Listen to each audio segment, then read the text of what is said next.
साहिब बंदगी सतनाम। कैसे हैं आप सब?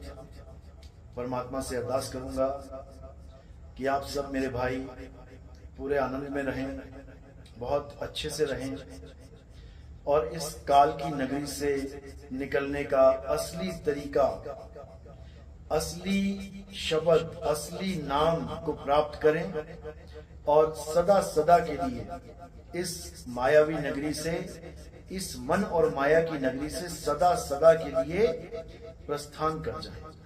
वापस नहीं आना यहाँ पे, क्योंकि अगर कोई वापस आ गया तो भाई फिर वही 84 का खेल शुरू हो जाएगा।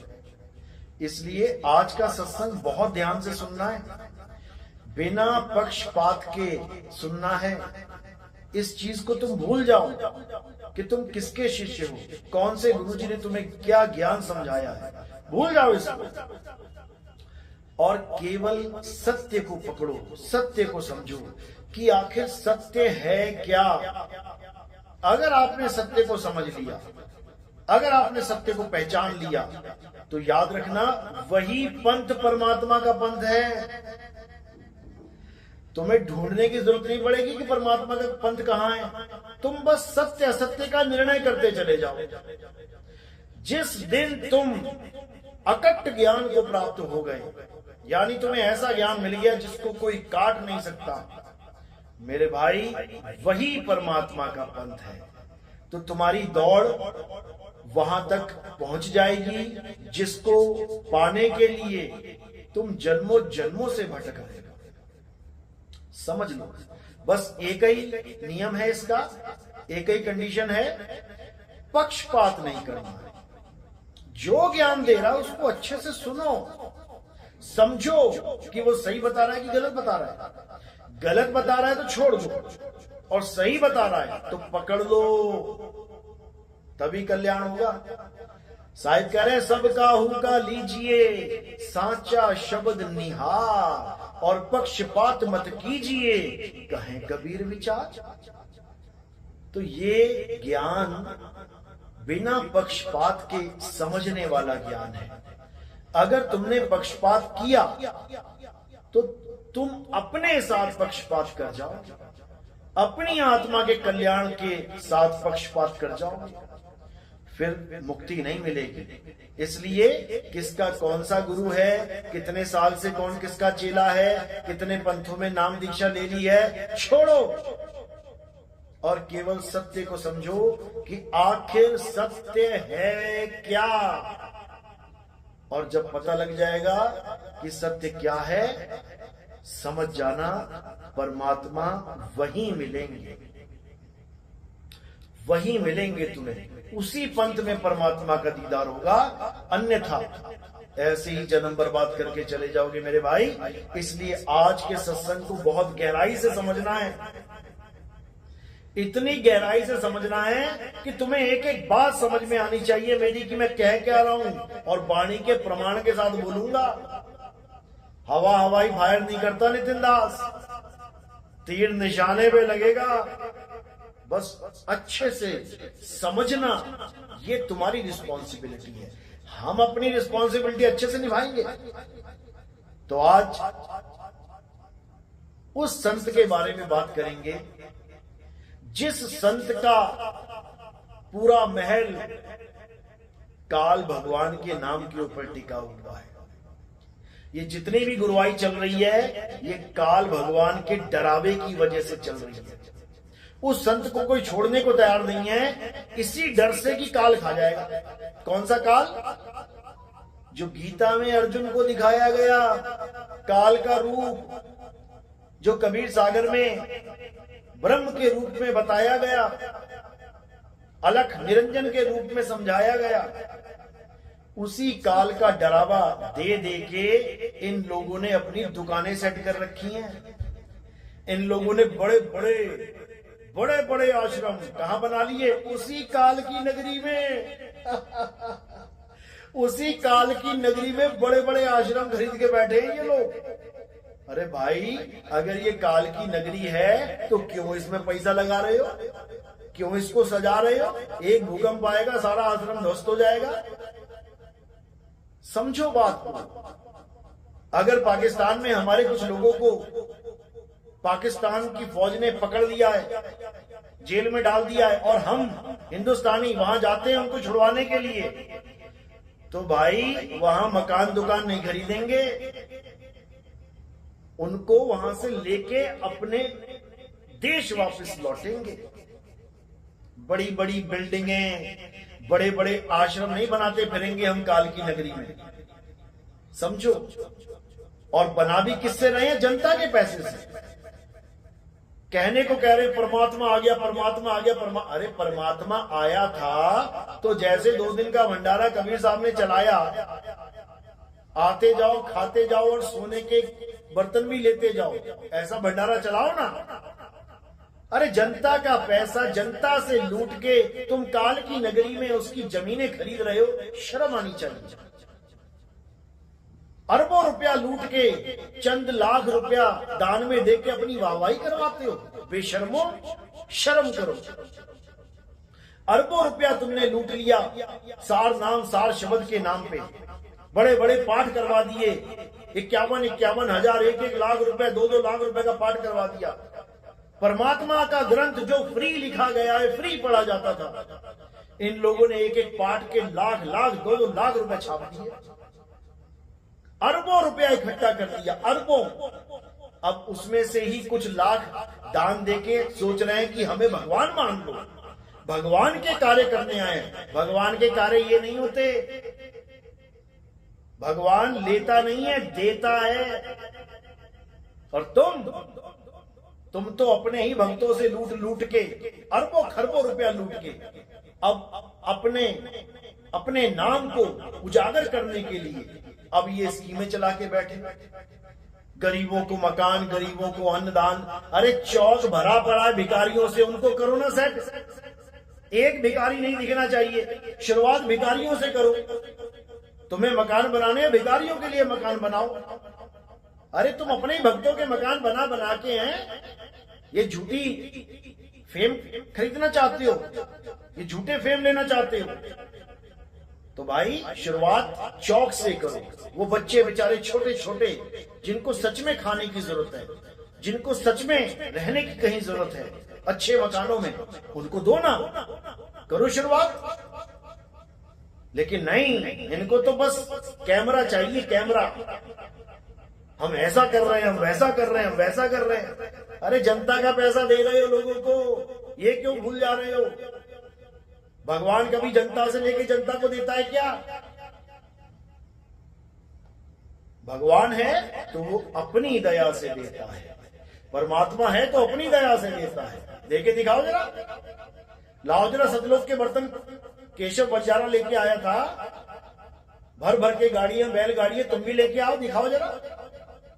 तो भाई ये ढकोसले हैं, इन चक्करों में नहीं पड़ना है, इस मूल ज्ञान को समझना है और यहां से निकलना है। हम किसी का विरोध नहीं करते, हमारे लिए सब संत बड़े हैं, सबका आदर सम्मान है। हमने आज तक कभी किसी संत की फोटो नहीं बिगाड़ी, हमने कभी उसके सिर पे सींग नहीं लगाए, हमने कभी उसकी आंखें काली नहीं करी, क्योंकि हमारा ये लक्ष्य ही नहीं है किसी को बदनाम करना, किसी को नीचा दिखाना, बिल्कुल नहीं। हमारा एक ही लक्ष्य है कि जन जन तक सत्य पहुंच जाए, बस। अगर इतना काम हो गया तो भाई हमारा आना सफल हो गया है। आप समझो इस बात को। हम किसी का विरोध नहीं करते, हम सत्य को उजागर करते हैं। और जब सत्य को उजागर करते हैं तो जितने लोग झूठ लेके बैठे हैं उनको लगता है कि ये हमारी दुकान तोड़ के मानेगा, विरोधी बन जाते हैं। इसमें हमारा कसूर नहीं है, इसमें उन लोगों का कसूर है जो अज्ञान को ज्ञान मान के बैठे हैं। बात ये है मेरे भाई। अभी कुछ दिनों से डिबेट चल रही थी हमारी कुछ चैनलों पे रामपाल जी के भक्तों के साथ, तो बहुत से लोगों ने ये नोटिस किया, उन्हीं के भक्तों ने, रामपाल जी के भक्तों ने फोन तक किए हमने कि नितिन दास जी, आप जो वहां बोल रहे थे आप बिल्कुल सही बोल रहे थे, आपका लक्ष्य था कि इस ज्ञान को आगे फैलाया जाए, लेकिन जो हमारे गुरु भाई बैठे हुए थे उनके सिर पे केवल एक भूत सवार था कि जीतना है, जीतना है, जीतना है, हारना नहीं है। तो भाई अगर केवल जीतना ही तुम्हारा लक्ष्य है तो सर्वानंद में और तुम्हारे अंदर कोई फर्क नहीं है, एक ही हो। उसका भी लक्ष्य यही था, मैं जीत जाऊं जीत जाऊं जीत जाऊं। उसका लक्ष्य ये नहीं था कि मैं सत्य को प्राप्त करूं, मुक्त हो जाऊं। इसी प्रकार इन लोगों का भी यही लक्ष्य था कि कैसे भी नितिन दास को हरा दिया जाए। जबकि नितिन दास का लक्ष्य क्या था? कैसे भी सत्य सब तक पहुंचा दिया जाए, क्योंकि सत्य से मुक्ति होगी, ये जीत हार से मुक्ति नहीं होगी। अगर तुम अज्ञान लेके जीत भी गए मेरे भाई, तो तुम क्या पालोगे? और जीतने के लिए हथकंडे सारे अपनाए इन लोगों ने। मेरी आवाज भी कम कर दी, मुझे डिबेट में आने से भी बीच में रोक दिया।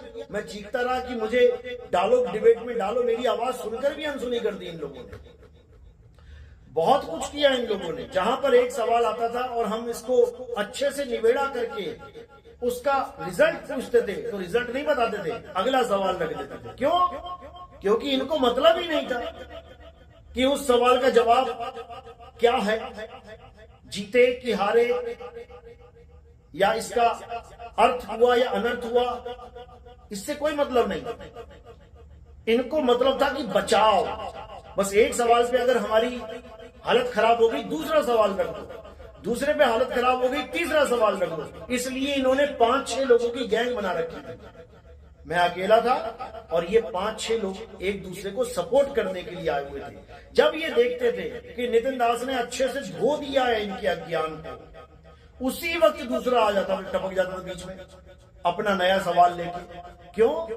डाइवर्ट करना है, उस डिबेट को डाइवर्ट कर देना है, ताकि लोगों को ऐसा ना लगे कि इस सवाल पे नितिन दास ने अच्छे से ज्ञान को समझा दिया और इनका अज्ञान घोषित हो गया है। उस सवाल को बीच में छोड़ दिया जाता था।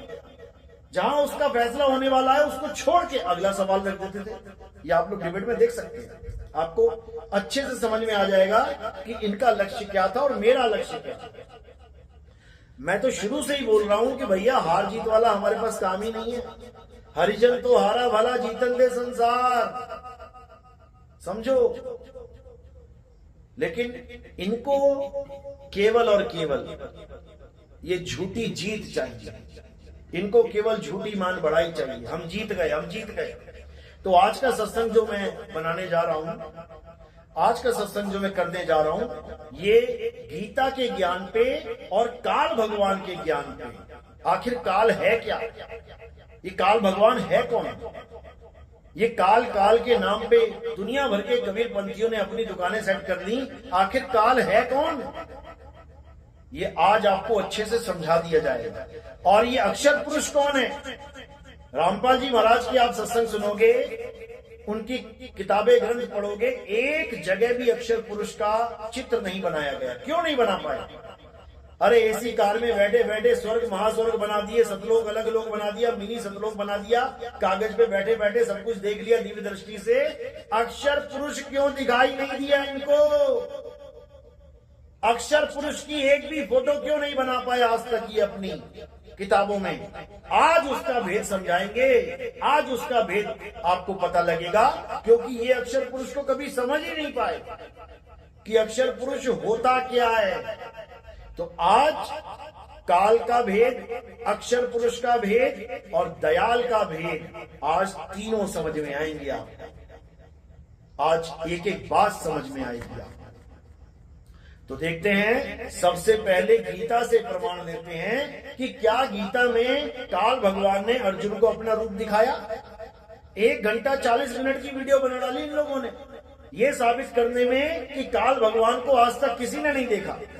जिसमें कृष्ण जी का जो रूप दिखाया अर्जुन को, उसको क्या घोषित कर दिया इन्होंने कि ये इतने दोहे से लेके इतने श्लोक से लेके इतने श्लोक तक काल भगवान का रूप है, और इतने से लेके इतने तक ये कृष्ण भगवान का रूप है। सबने कृष्ण भगवान के रूप को देखा, लेकिन काल का रूप किसी ने नहीं देखा। आज आपको बताते हैं ये काल है क्या, काल का रूप क्या है, काल का अपना स्वरूप क्या है, हम किसको काल कहें।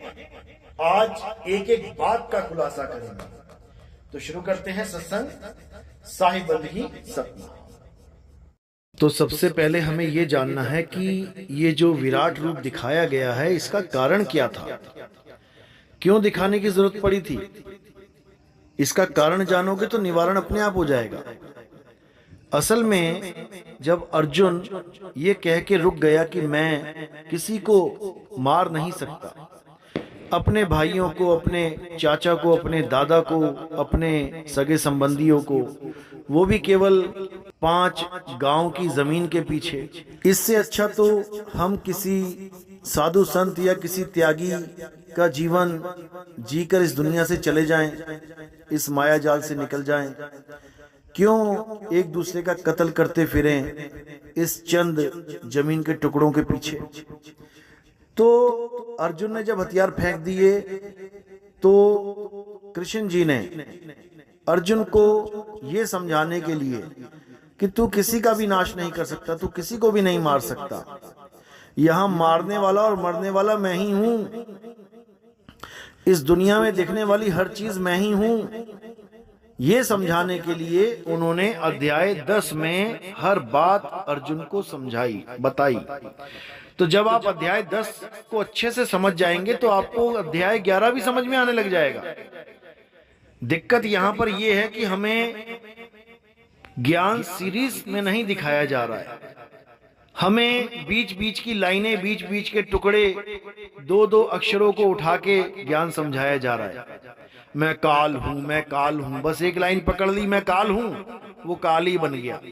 तो अब दिखाते हैं कि अध्याय 10 में क्या क्या है वो जो अर्जुन को बताया गया, तब आपको समझ में आएगा कि असल में असली काल है क्या, कहते किसे काल है, ये समझ में आ जाएगा। ये काल होता क्या है ये पता लग जाएगा। तो अध्याय 10 में आप देखिए पहले ही श्लोक में क्या बोला जा रहा है कि हे महाबाहो, फिर भी मेरे परम रहस्य और प्रभाव युक्त वचन को सुन, जिसे मैं तुझे अतिशय प्रेम रखने वाले के लिए हित की इच्छा से कहूंगा। यानी तुझे मैं वो अपने परम रहस्य बताने जा रहा हूं जो बड़ी गहराई से सुन और समझ, ताकि तेरा ये मोह भंग हो सके और तू धर्म के लिए युद्ध कर सके। तो अब दूसरे श्लोक में कहते हैं कि मेरी उत्पत्ति को अर्थात लीला से प्रकट होने को ना तो देवता लोग जानते हैं और ना ही महर्षि जन जानते हैं, क्योंकि मैं सब प्रकार से देवताओं का और महर्षियों का आदि कारण हूँ। गुरु ग्रंथ साहिब में भी वाणी आती है, पिता का जन्म क्या जाने पूत, पिता का जन्म पूत कभी नहीं जान सकता। तो ये जितने भी देवता हैं और महर्षि गण हैं, ये सब मेरे द्वारा उत्पन्न होते हैं, मैं उत्पन्न करने वाला हूँ, इसलिए ये कभी नहीं जान पाते कि मेरा आदि और अंत क्या है, मैं कब प्रकट हुआ हूँ और कब गुप्त हो जाऊंगा, ये मेरे बारे में कुछ नहीं जानते। तो तीसरे श्लोक में कहते हैं कि जो मुझको अजन्मा अर्थात वास्तव में जन्म रहित अनादि और लोकों का महान ईश्वर तत्व से जानता है, नाम से नहीं कि तुम मेरे नाम जपो, मेरे नाम जान लो, उससे मुझे नहीं पहचान पाओगे। नाम रखने से, नाम जपने से मुझे कोई नहीं जान सकता। मुझे कैसे जाना जा सकता है? तत्व से जानता है, तत्व से। वह मनुष्यों में ज्ञानवान पुरुष संपूर्ण पापों से मुक्त हो जाता है। यहां पर भी मुक्ति का रास्ता बता दिया है। क्या रास्ता है? तत्व ज्ञान। जब आपको तत्व ज्ञान हो जाएगा तो तुम मुक्त हो जाओगे, बिल्कुल क्लियर, बिल्कुल स्पष्ट। कोई मंत्र जंतर नहीं जपना है, कोई राम राम हल्ला हल्ला वाहेगुरु वाहेगुरु कृष्ण कृष्ण राधे राधे नहीं करना है, ओम कलियम हरियम शरियम सोम सत्यम नहीं करना है। क्या करना है? तत्व ज्ञान से मुझे जानना है, तत्व ज्ञान से। तो आगे कहते हैं, जो पुरुष मेरी इस परमेश्वर्य रूप विभूति को और योग शक्ति को तत्व से जानता है, यानी जो कुछ दृश्य मात्र संसार में है वह सब भगवान की माया है, यानी जो कुछ भी दिख रहा है वो माया है। कबीर साहब कहते हैं, जो दिखे सो माया संतो, जो दिखे सो माया। जो कुछ दिख रहा है वो भगवान की माया है, और एक वासुदेव भगवान ही सर्वत्र परिपूर्ण हैं, यानी वो आत्मा। यहां पर शरीर मत मान लेना, वासुदेव को।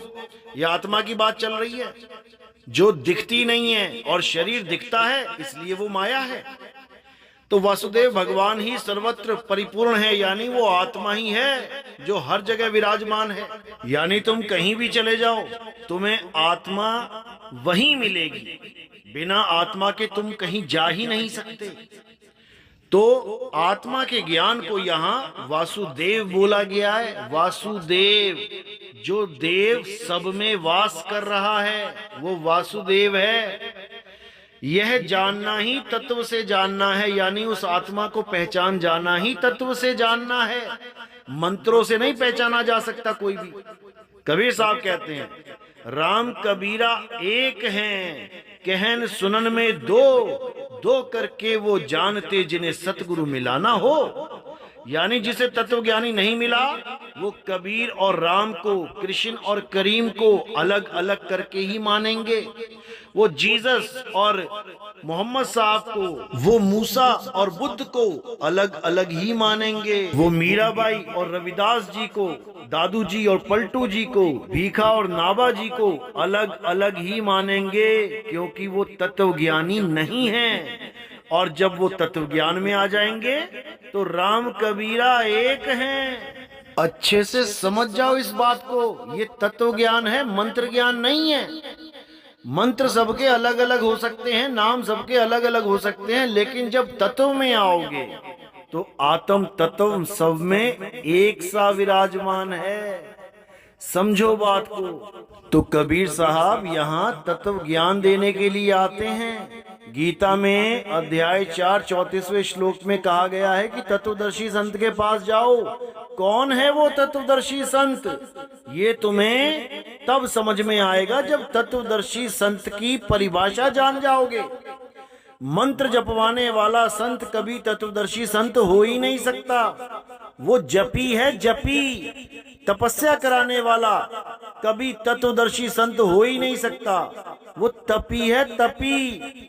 और घर बार छोड़ के जंगल में भेज देने वाला संत कभी तत्वदर्शी संत हो ही नहीं सकता। वो सन्यासी है, सन्यासी। इसीलिए बोला गया ये जपी तपी सन्यासी से बच के रहना चाहिए, ये जीवन बर्बाद कर देंगे।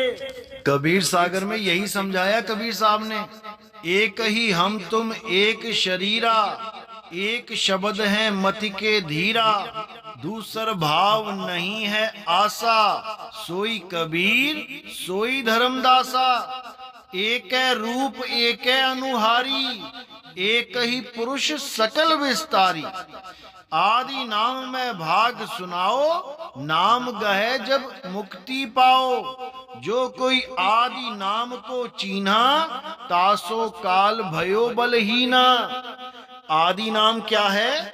जब ये सृष्टि भी नहीं बनी थी, यानी ये माया नहीं बनी थी, तब जो था उसे आदि कहते हैं। आदि, और आत्मा ही आदि है, आत्मा ही अनंत है, आत्मा ही अजर अमर अविनाशी है। और उस आत्मा का ज्ञान केवल आत्मज्ञानी गुरुओं के द्वारा ही हो सकता है। ये ज्ञान जीव को दिया जाता है। इस ज्ञान को कौन प्राप्त करता है? जीव प्राप्त करता है। कौन सा ज्ञान प्राप्त करता है? आत्म ज्ञान प्राप्त करता है। इसी आत्मा में परमात्मा का वास है। इसीलिए बोला है आत्म में राम, राम में आत्म, चीनस गुरमुख विचारे।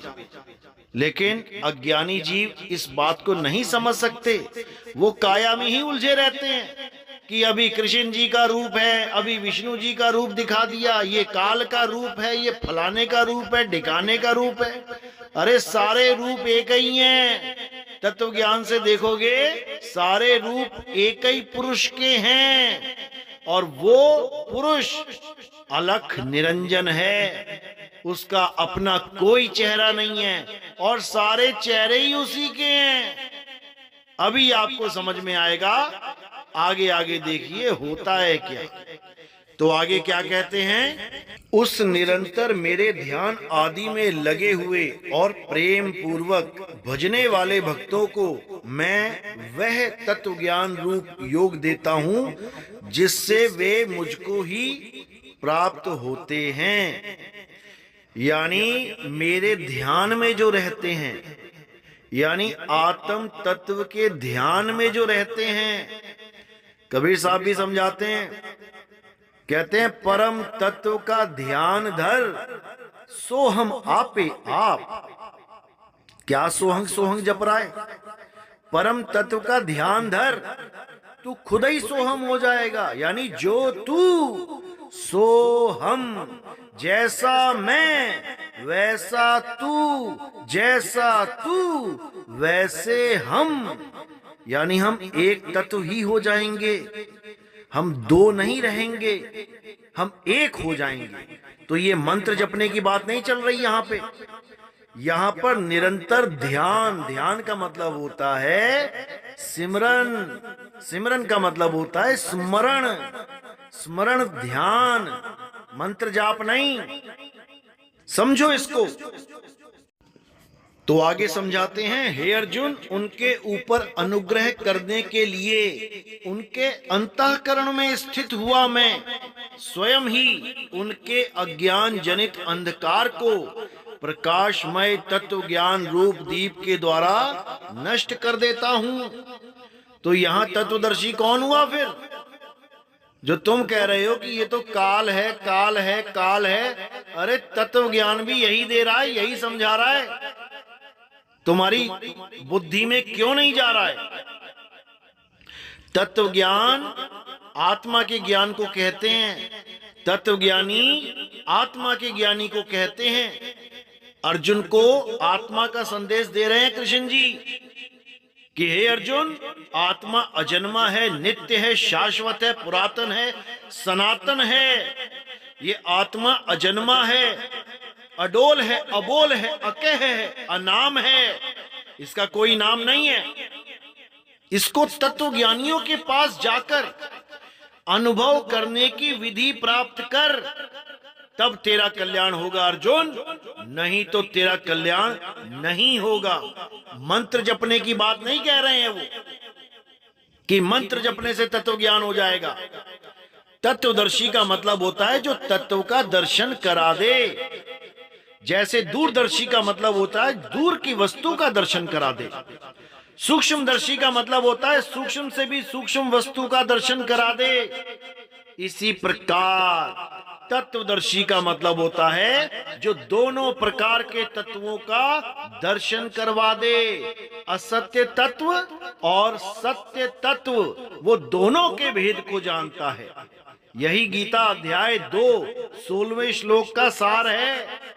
पढ़ो उसे। सार और असार को जानना है।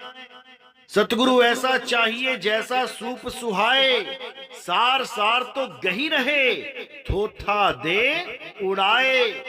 इन दोनों प्रकार के तत्वों में सार तत्व को तो पकड़ लेना है और असार थोथे को उड़ा देना है, तब मुक्ति होगी। ये मंत्र जंतर से मुक्ति नहीं होगी। तंत्र मंत्र सब झूठ है, इनमें न भर में कोई, और सार शब्द जाने बिना कागा हंस न होए। सार शब्द एक वस्तु है, सार शब्द कोई मंत्र नहीं है। अरे वस्तु यानी सार शब्द, वस्तु कहीं ढूंढे कहीं कैसे लागे हाथ, और गुप्त वस्तु तब मिले भेदी लीजिए साथ। भेदी लीना साथ में दीनी वस्तु लखाए, कोटि जन्म का पंथ था पल में पहुंचा जाए। वस्तु का लखाव कराना है, लखाए। वस्तु को लखा जाता है, जपा नहीं जाता कि वस्तु को जपा जाता है। प्यास लगती है तो पानी को पिया जाता है, जपा नहीं जाता। भूख लगती है तो भोजन को खाया जाता है, जपा नहीं जाता। बीमार होते हो तो दवाई खानी पड़ती है, जपा नहीं जाता उसका नाम कि नाम जपने से बीमारी ठीक हो जाएगी। मूर्ख बना दिया इन लोगों ने इन भोले भाले जीवों को, तत्व ज्ञान से विमुख करके इन्हें जपी बना दिया, जपी। और कबीर साहब कहते हैं ये जपी तपी सन्यासी ना तो खुद मुक्त हो सकते हैं और ना ही किसी जीव को मुक्त कर सकते हैं। ये सब बंधन में हैं, ये सब 52 के जंजाल में फंसे हैं, 52 अक्षरों के द्वारा बनाए गए मंत्रों में फंसे हैं। कबीर साहब कहते हैं 52 के जंजाल में फंस गया ये संसार, सिमरन 52 का करे कैसे लागे पार। ये 52 को याद कर रहे हैं बैठ के, जबकि याद उस तत्व को करना था जिसे परम तत्व आत्म तत्व बोला गया है। इन नाशवान तत्वों से हटके अपने आप को आत्मा में स्थिर करना है। यही गीता अध्याय 3 17वें श्लोक में बोला गया, हे अर्जुन, जो अपनी आत्मा में रमण करते हैं, जो अपनी आत्मा में तृप्त हैं, जो अपनी आत्मा में संतुष्ट हैं, उनके लिए कोई धार्मिक कर्म कर्तव्य लागू ही नहीं होता। लेकिन इस अज्ञानी हंस मुनि काल दूत ने क्या जाल फेंक दिया, रमण का मतलब ही बदल दिया। रमण का मतलब इसने क्या बता दिया कि भोग विलास करना ही रमण कहलाता है। यानी जो अपनी आत्मा के साथ भोग विलास करता है वो इंसान इस श्लोक के आधार पे बिल्कुल खरा उतरता है। बताओ, इनकी बुद्धि घास चरने गई है। ये तत्वदर्शी के नाम पे धब्बा है, धब्बा। ऐसे कलंकित पुरुष हैं ये तत्वदर्शी के नाम पे कि शर्म आती है इनको तत्वदर्शी संज्ञा देते हुए भी। इतना बुरा हाल मैंने और किसी पंथ का नहीं देखा जितना इस हंस मुनि काल दूत के पंथ का हाल देखा। ये अर्थ का अनर्थ करने में नंबर 1 पंथ है। अब गीता के द्वारा ही आपको रमण करने का असली मतलब समझाया जाता है। तो अध्याय 10 के श्लोक नंबर 9 में बिल्कुल स्पष्ट बता दिया गया है कि रमण करने का मतलब आखिर होता क्या है। रमना यानी क्या, अच्छे से समझें इसको।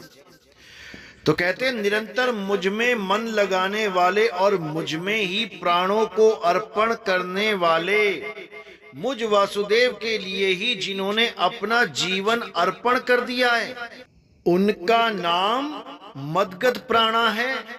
भक्तजन मेरी भक्ति की चर्चा के द्वारा आपस में मेरे प्रभाव को जानते हुए तथा गुण और प्रभाव सहित मेरे कथन करते हुए ही निरंतर संतुष्ट होते हैं और मुझ वासुदेव में ही निरंतर रमण करते हैं। अरे अकल के अंधों, निरंतर मुझ में रमण करते हैं तो क्या वो ये कहना चाहते हैं कि वो मेरे साथ भोग विलास करते हैं? कितनी मोटी बुद्धि तुम लोग लेके इस धरातल पे आए हो। शर्म आती है मुझे ये कहते हुए कि तुम सत्संगी हो। जिसको सत्संग की भाषा का ज्ञान नहीं है, जिसको रमण करने तक का पता नहीं है, वो क्या खाक भक्ति करवाएगा। अरे सुरत समाये शब्द में, ये समाने को ही रमण कहते हैं। वाको काल न खाए और जाप मरे अजपा मरे अनहद भी मर जाए। ये जाप अजपा और अनहद नाद की भक्ति करने वाले ये सब पछताएंगे, इनको कुछ प्राप्ति नहीं होगी। केवल और केवल सार शब्द में रमण करने वाले भगत ही इस काल जाल से बच पाएंगे, समझ जाओ। तो आगे अर्जुन ने कृष्ण जी को सीधे बोल दिया कि हे केशव, जो कुछ भी मेरे प्रति आप कहते हैं इस सब को मैं सत्य मानता हूं। यानी जो आप जो कुछ भी मुझे बता रहे हो बिल्कुल सच है। आपके लीलामय स्वरूप को ना तो दानव जानते हैं ना ही देवता जानते हैं। बिल्कुल मैंने यकीन कर लिया, बिल्कुल। अब आगे क्या कह रहे हैं? हे भूतों को उत्पन्न करने वाले, हे भूतों के ईश्वर, हे देवों के देव, हे जगत के स्वामी, हे पुरुषोत्तम, आप स्वयं ही अपने से अपने को जानते हैं। यानी आपका क्या तत्व है वो आप ही जानते हो। आपका असली तत्व स्वरूप क्या है वो आप ही पहचानते हो। हम आपको नहीं जान सकते, हम आपको नहीं पहचान सकते, क्योंकि हमें कोई तत्व ज्ञान नहीं है। हम केवल उस चीज को सत्य मान लेते हैं जो हमें सामने दिखाई दे रही है। जैसे कृष्ण जी ने कहा कि हे अर्जुन, जो लोग मुझे नर रूप में मानते हैं कि मैं एक नर हूं। अब देखो, कृष्ण जी ने वहां पे नर रूप बोला है, और इस रामपाल हंस मुनि ने क्या कर दिया, उस नर रूप को कृष्ण रूप बना के रख दिया। अरे भाई, नर का मतलब कृष्ण नहीं होता है, नर का मतलब होता है आदमी। और उन लोगों को अज्ञानी बोला कृष्ण जी ने जो मुझे आदमी मानते हैं। मैं आदमी नहीं हूं, मैं नर नहीं हूं। नर और नारी तो 5 तत्व का मिश्रण है, मैं 5 तत्वों का नहीं हूं, मैं अविनाशी हूं। इसीलिए बोला कि मैं अपनी माया के पीछे छुपा रहता हूं। यानी इस काया के पीछे आत्मा छुपी रहती है, उसको कोई नहीं देख पाता। लेकिन इन अज्ञानियों ने अर्थ का अनर्थ कर दिया, उसको नर रूप का बता दिया कि वो कृष्ण हैं। क्योंकि ये लोग आत्मा के विषय में कुछ जानते ही नहीं है। जितनी बार गीता में ये बोला जा रहा है कि मैं जन्म मरण से रहित हूं, जन्म मरण से रहित परमात्मा हूं, ये लोग समझ ही नहीं पा रहे हैं कि वो बात किसकी कर रहे हैं, वो किस तत्व की बात कर रहे हैं। भाई, ये इनके समझ में नहीं आ रही है। ये अजन्मा आत्म तत्व है हे अर्जुन। आत्मा अजन्मा है, नित्य है, शाश्वत है, पुरातन है। ये आत्मा ही सत्य सनातन है। ये आत्मा ही अव्यक्त है, मन इंद्रियों से परे। यानी ये जितने भी अंग दिखाई दे रहे हैं तुम्हें, ये जितने भी शरीर दिखाई दे रहे हैं, ये जितनी भी इंद्रियां दिखाई दे रही हैं, मैं इंद्रियों से परे हूं, मैं काया माया से परे हूं। समझो, वो आत्म स्वरूप की महिमा गाई जा रही है वहां पे कि मुझे आत्मा करके कोई नहीं जानता, मुझे शरीर करके मानते हैं। कोई मुझे नर मानता है और कोई मुझे नारी। क्यों? क्योंकि मैं नारी रूप में भी कई बार लीला कर चुका हूं। राहु की गर्दन काटी नारी ने, भस्मासुर को मारा नारी ने, जबकि वो पुरुष है विष्णु रूप में। तो विष्णु पुरुष भी हैं, नारी भी हैं।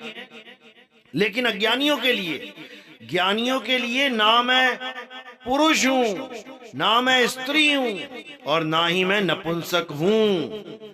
मैं ना तो शरीर हूं, ना शरीरों के अंग हूं। मैं आत्मा हूं, चेतन हूं, पर ब्रह्म हूं। कौन समझाए इन लोगों को? ये तत्वज्ञानी नहीं, तत्वज्ञानियों के नाम पे कलंक है, कलंक। और इनका कलंक धोने के लिए निकलंक अवतार आ गया है। इन सबके कलंक धो दिए जाएंगे, चिंता मत करो।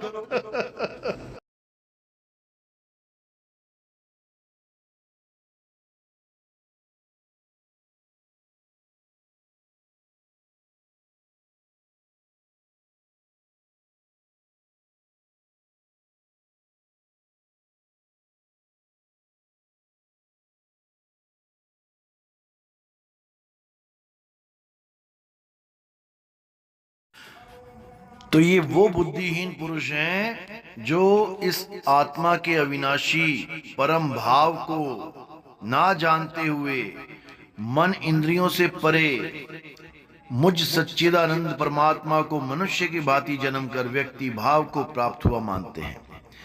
यानी क्या बोल रहे हैं कि जो मुझे आत्म रूप में नहीं जान पाता है, वही मुझे एक इंसान के रूप में मान के बैठ जाता है कि कृष्ण जी कौन है? नर हैं, आदमी हैं। राधा कौन है? औरत है। इसी में उलझ पुलझ के ये जीव दुर्गति को प्राप्त हो जाता है। लेकिन जब इसके जीवन में तत्वदर्शी संत आता है तो उसे बोध करवाता है कि भाई तुम शरीर नहीं आत्मा हो। तब वो समझ पाता है अपने अविनाशी स्वरूप को, तब उसकी मुक्ति होती है। अन्यथा ऐसे ही 84 लाख योनियों में जन्म जन्म दुख पाता है, कोई सहाय नहीं होता है। तो इसलिए अब उस आत्मज्ञानी गुरु की शरण में आओ जो तुम्हें आत्मा का भेद समझाए, जो तुम्हें पुरुष और स्त्री से परे तुम्हारे सत्य स्वरूप से तुम्हें अवगत करवाए।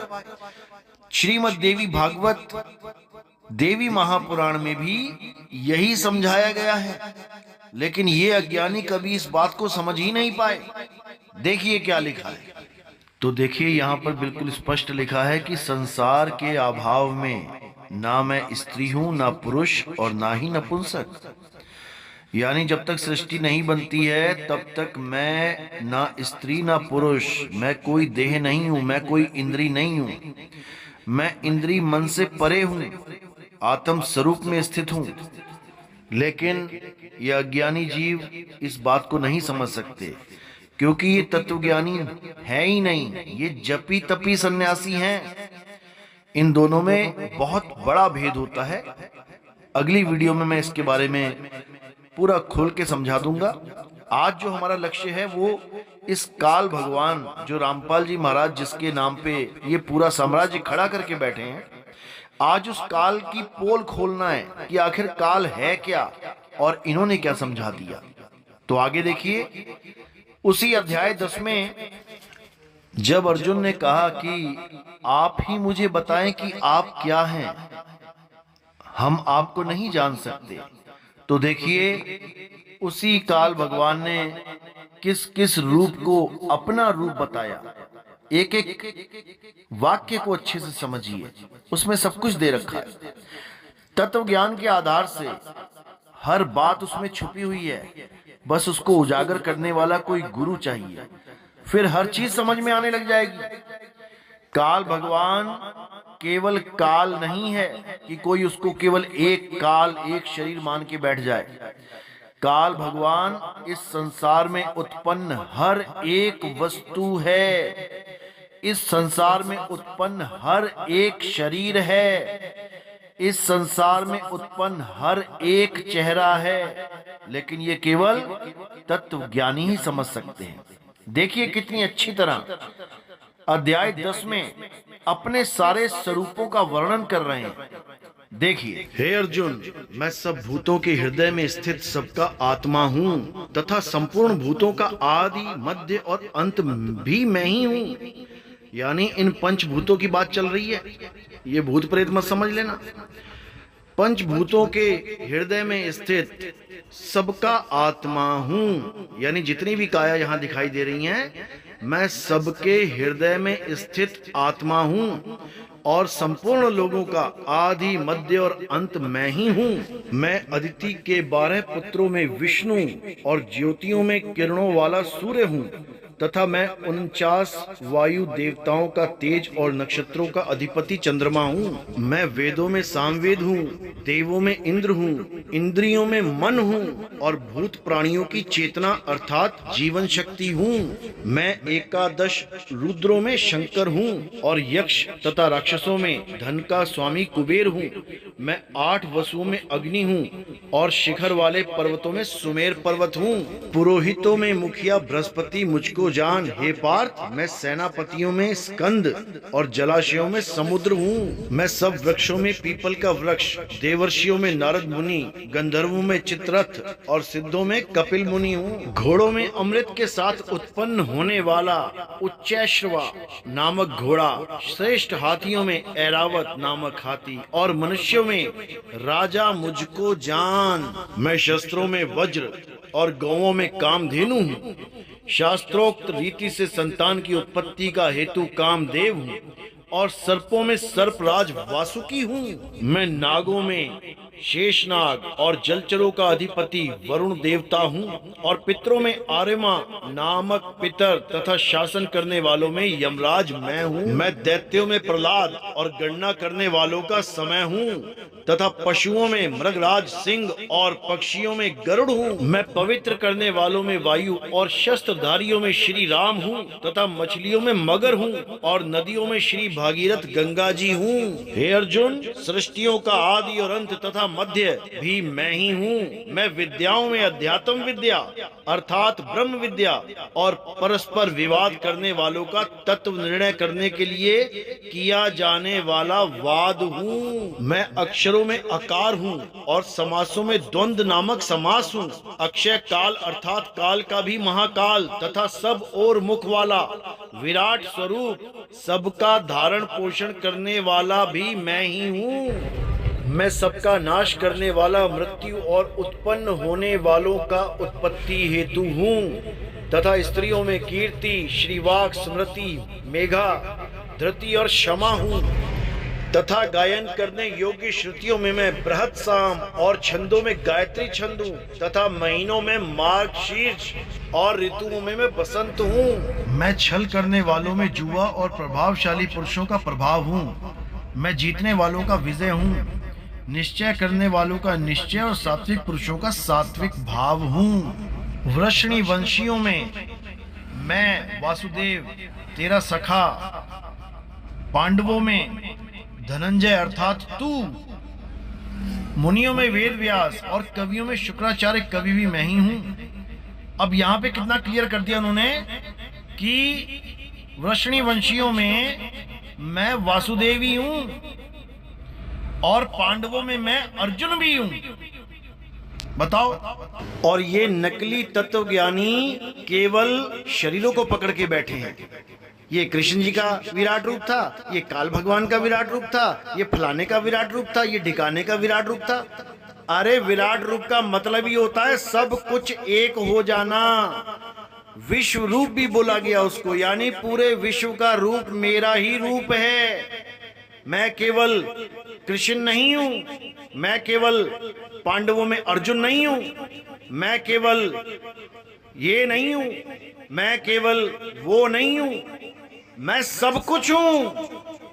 सब कुछ जो 10वें अध्याय में जिनके नाम लिखे गए हैं कि मैं अदिति के 12 पुत्रों में विष्णु, ज्योतियों में किरणों वाला सूर्य, नक्षत्रों में चंद्रमा, वेदों में सामवेद, देवों में इंद्र, इंद्रियों में मन, ये जितना कुछ बोला गया है ये यही समझाने के लिए बोला गया है कि सब कुछ मैं ही हूं। और ये मत सोचना कि मैं देवताओं में केवल इंद्र हूं, बाकी देवता भी मैं ही हूं। ये मत सोचना कि पांडवों में केवल अर्जुन ही मैं हूं, बाकी 4 भी मैं ही हूं। ये मत समझना कि अक्षरों में ओमकार मैं हूं, बाकी अक्षर भी मैं ही हूं। ये केवल प्रधानता बताने वाले शब्दों का उल्लेख किया इसलिए क्योंकि मेरी माया अनंत है, अनंत। इसको कोई जान ही नहीं सकता, इसका पार कोई पा ही नहीं सकता। ये जो कुछ भी तुम्हें इस संसार में दिखाई दे रहा है ये सब मैं ही हूं। क्योंकि अध्याय 10-19वें श्लोक में यही बताया कि मैं सब कुछ हूं, लेकिन मैं तुम्हें प्रधानता में, यानी जो सबसे श्रेष्ठ रूप है मेरा, मैं उसके बारे में बताता हूं। वैसे मेरे विस्तार का अंत नहीं है, लेकिन सबसे श्रेष्ठ मैं किस रूप में विराजमान हूं ये अध्याय 10 में विस्तार से बताया गया। लेकिन इन अज्ञानियों ने उसको समझा ही नहीं, इन अविवेकियों ने उसको जाना ही नहीं और काल को एक अलग ही पुरुष बना के बैठ गए। गरीबदास जी महाराज ने पूरे विस्तार से समझा रखा है कि आखिर ये काल है क्या। उन्होंने कहानी ज्ञान भी दिया और उन्होंने मूल ज्ञान भी समझाया। अज्ञानी जीव कहानी को पकड़ के बैठ गया, वो उस मूल भेद को जान ही नहीं पाया, वो समझ ही नहीं पाया कि संत उसको क्या बताना चाहते हैं। जैसे गीता में भी तत्व ज्ञान की कमी नहीं है, पूरा तत्व ज्ञान अच्छे से समझाया गया, लेकिन उसको केवल विवेकी हंस ही समझ पाए। बाकी जितने भी अज्ञानी थे वो उसको सुनकर भी ना समझ पाए, गीता को पढ़ के भी ना समझ पाए, तत्व ज्ञान को जान ही नहीं पाए। तो अब गीता का वो तत्व ज्ञान आपको समझाते हैं जिसको समझने में बड़े बड़े बाबा फेल हो जाते हैं, जिसको समझने में बड़े बड़े संत महात्मा फेल हो जाते हैं। लेकिन अगर परमात्मा की कृपा हो जाए तो हर जीव इस तत्व ज्ञान को बड़े आराम से समझ सकता है। बस करना क्या है, पक्षपात को छोड़ के सत्य को अच्छे से समझ के ग्रहण करना है। ये पक्षपात करना छोड़ दो, ये मेरा गुरु वो तेरा गुरु, मेरा गुरु जो बताएगा वो मानूंगा, तेरा गुरु बताएगा नहीं मानूंगा। अरे सबकी सुनो और सत्य को पकड़ो, चाहे वो किसी का भी गुरु क्यों ना बता रहा हो, तुम्हारा निशाना सत्य पे होना चाहिए, सत्य को जानो। आखिर सत्य है क्या? क्योंकि जहां पर सत्य है वहीं सत साहिब है। सत साहिब कभी झूठ के साथ नहीं खड़ा होता। इसीलिए बोला है कि जहां संत तहां परगट भयहूं और जहां असंत गुपत तहां रहूं। मैं सब में विराजमान हूं, लेकिन जहां पे सत्य की बात चलती है मैं वहां खड़ा हूं उनके साथ, और जहां असत्य की बात चलती है मैं वहां होता हुआ भी नहीं हूं। समझ जाओ मेरे भाइयों, समझ जाओ। तो इसी काल भगवान का भेद खोलते हुए गरीबदास जी महाराज ने भी अपने ग्रंथ में कलम तोड़ रखी है, लेकिन इन अज्ञानी जीवों को ये ज्ञान समझ में ही नहीं आ सकता। सारी उम्र गरीबदास जी महाराज का ग्रंथ पढ़ते पढ़ते जीवन निकाल दिया, लेकिन ये गरीबदास जी की एक भी बात को समझ ही नहीं पाए। गरीबदास जी ने काल भगवान के बारे में बहुत कुछ बोला और काल है क्या इसको भी खोला, लेकिन इन लोगों ने काल काल तो पकड़ लिया लेकिन उसके भेद को ना समझ पाए। नाम तो पकड़ लिया लेकिन उसका भेद बिल्कुल नहीं समझ पाए, बल्कि इस काल के नाम से लोगों को डरा डरा के इन्होंने बड़े बड़े आश्रम बना लिए, बड़े बड़े नोट इकट्ठे कर लिए, बड़े बड़े इन्होंने पाठ करवा दिए कि तुम काल से बच जाओगे, पाठ कर लो, पाठ कर लो। 1-1 लाख रुपए का पाठ करवा दिया इन लोगों ने। काल के नाम पे अपनी सोने की लंका बना ली इन लोगों ने, लेकिन ये काल को जान ही नहीं पाए। आज आपको समझा दिया जाएगा कि आखिर काल है क्या, काल का स्वरूप है क्या, काल क्या कोई एक आदमी है या सब कुछ काल ही है। एक एक बात को समझा के इस भ्रम को तोड़ दिया जाएगा कि काल नाम का कोई शख्स है जो आके आपको खाएगा। अरे वो खा ही रहा है, लेकिन तुम उसको समझ नहीं पा रहे हो, तुम उसको जान नहीं पा रहे हो। तुम्हारी आंखों के सामने काल खड़ा है, लेकिन तुम उसे पहचान नहीं पा रहे हो, इसीलिए बार बार उस काल के जाल में फंस जाते हो। लेकिन आज काल के बारे में एक एक बात को खोल दिया जाएगा, एक एक रहस्य उजागर कर दिया जाएगा। इस काल की पोल पट्टी आज नितिन दास खोल के रहेगा। समझो इस बात को और समझो इस काल को। तो गरीबदास जी महाराज क्या कहते हैं, आइए वाणी में देखते हैं। गरीब काल काल सबको कहे, काल ना चीने कोय, उपजी बाजी काल है, समझत ना ही लोए। गरीब स्थावर जंगम काल है, जड़ चेतन सब काल, काल काल को घात है, सबह होत पैमाल। यानी गरीब क्या बोल रहे हैं कि ये काल काल तो सब कर रहे हैं। आज कबीर पंथी भी काल काल करके बात करते हैं कि काल खा जाएगा, काल खा जाएगा, भक्ति कर लो। गरीबदास जी महाराज के पंथ में भी काल काल बोल रहे हैं। ये हंस मुनि भी काल काल करके सबको डरा रहा है, सबको परेशान कर रहा है। जबकि गरीबदास जी क्या कहते हैं, ये काल कौन है, उपजी बाजी काल है। ये उपजी बाजी क्या है, यही काल है, समझत ना ही लोए, ये कोई नहीं समझता। उपजी बाजी का मतलब क्या है, इस संसार में जो भी चीज उपज गई है, जो भी चीज पैदा हो गई है, वो काल ही है, वो काल ही है। जो कुछ भी तुम्हें नजर आ रहा है, जो इस संसार में पैदा हुआ है, वो काल ही है, वो काल का ही रूप है। तो कह रहे हैं गरीब स्थावर जंगम काल है, जड़ चेतन सब काल, काल काल को खात है, सबह होत पैमाल। अब कितना स्पष्ट बता दिया कि ये काल ही काल को खा रहा है। अब काल काल को खाए तो काल मर क्यों ना जाए? जब खाई गया काल को काल तो मर जाए काल, लेकिन नहीं, काल काल को खात है। यानी काल ही काल को खा के खत्म कर रहा है और काल ही काल को पैदा भी कर रहा है, क्योंकि उपजी बाजी काल है। उपजी बाजी में ये पैदा करता है और जब विनाश की लीला करनी होती है तब उसी काल को ये खत्म कर देता है। ये बहुत शातिर है, ये बहुत शातिर है, इसको समझना बच्चों का खेल नहीं है। लेकिन आज नितिन दास सबको समझा देगा, अच्छे से बता देगा कि ये काल है क्या। तो गरीबदास जी महाराज कहते हैं, 7 समुंदर काल है, व्योम धरणी सब द्वीप, स्वाति बूंद भी काल है, मोती काल है सीप, गरीब 1,84 काल है, उत्पत आवे जाए, आवन जान से रहित हैं, जिसको काल न खाए। अब इन मोटी बुद्धि लोगों के इतनी सी बात समझ में नहीं आ रही, और सारी उम्र हो गई गरीबदास जी की बाणी पढ़ते पढ़ते।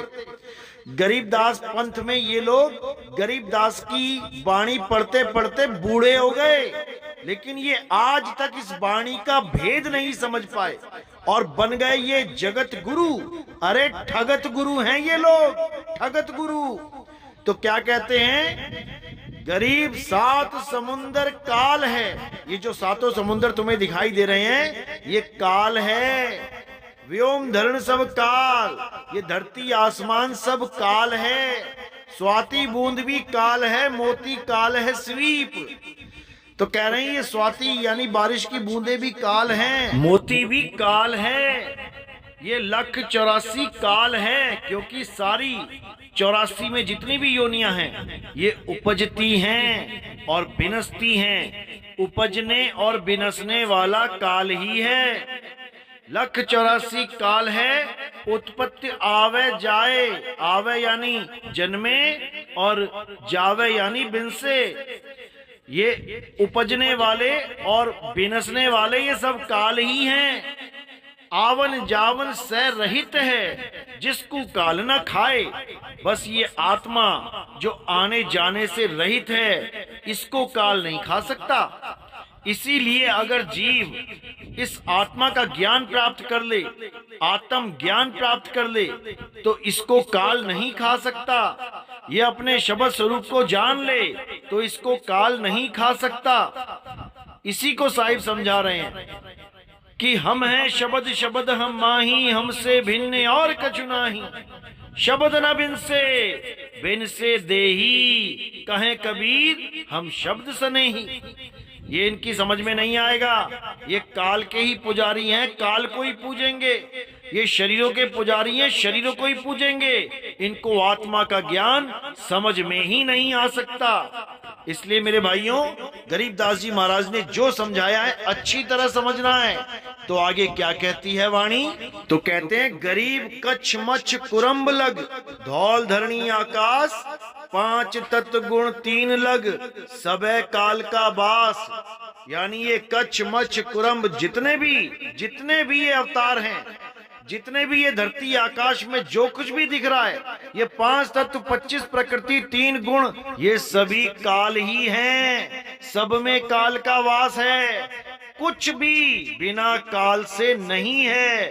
हर तरफ काल ही काल है। तो आगे कह रहे हैं, गरीब चांद सूर्य 2 काल हैं, पवन अग्नि और व्योम, उपजा सोई बिनससी, सकल होते हैं होम। ये सूरज और चांद भी काल ही हैं। पवन अग्नि आकाश ये काल ही है। ये जितना भी कुछ उपज रहा है और बिनस रहा है ये सब काल ही है। तारायण सब काल हैं, सकल तेज बिन संत, पिंड ब्रह्मांड सब ढैत हैं, खाए काल हसंत। ये सब काल ही हैं और इन सबको खाने वाला भी काल ही है। काल काल को खात है। समझ जाओ मेरे भाइयों, इसको समझ जाओ। तो आगे कहते हैं, घर की कामिनी काल है, सकल कुटुंब परिवार, बेटा बेटी काल हैं, फिरे काल की डार, गरीब छाजन भोजन काल है, काल काल के पास, काल काल भक्षण करे, काले काल ग्रास।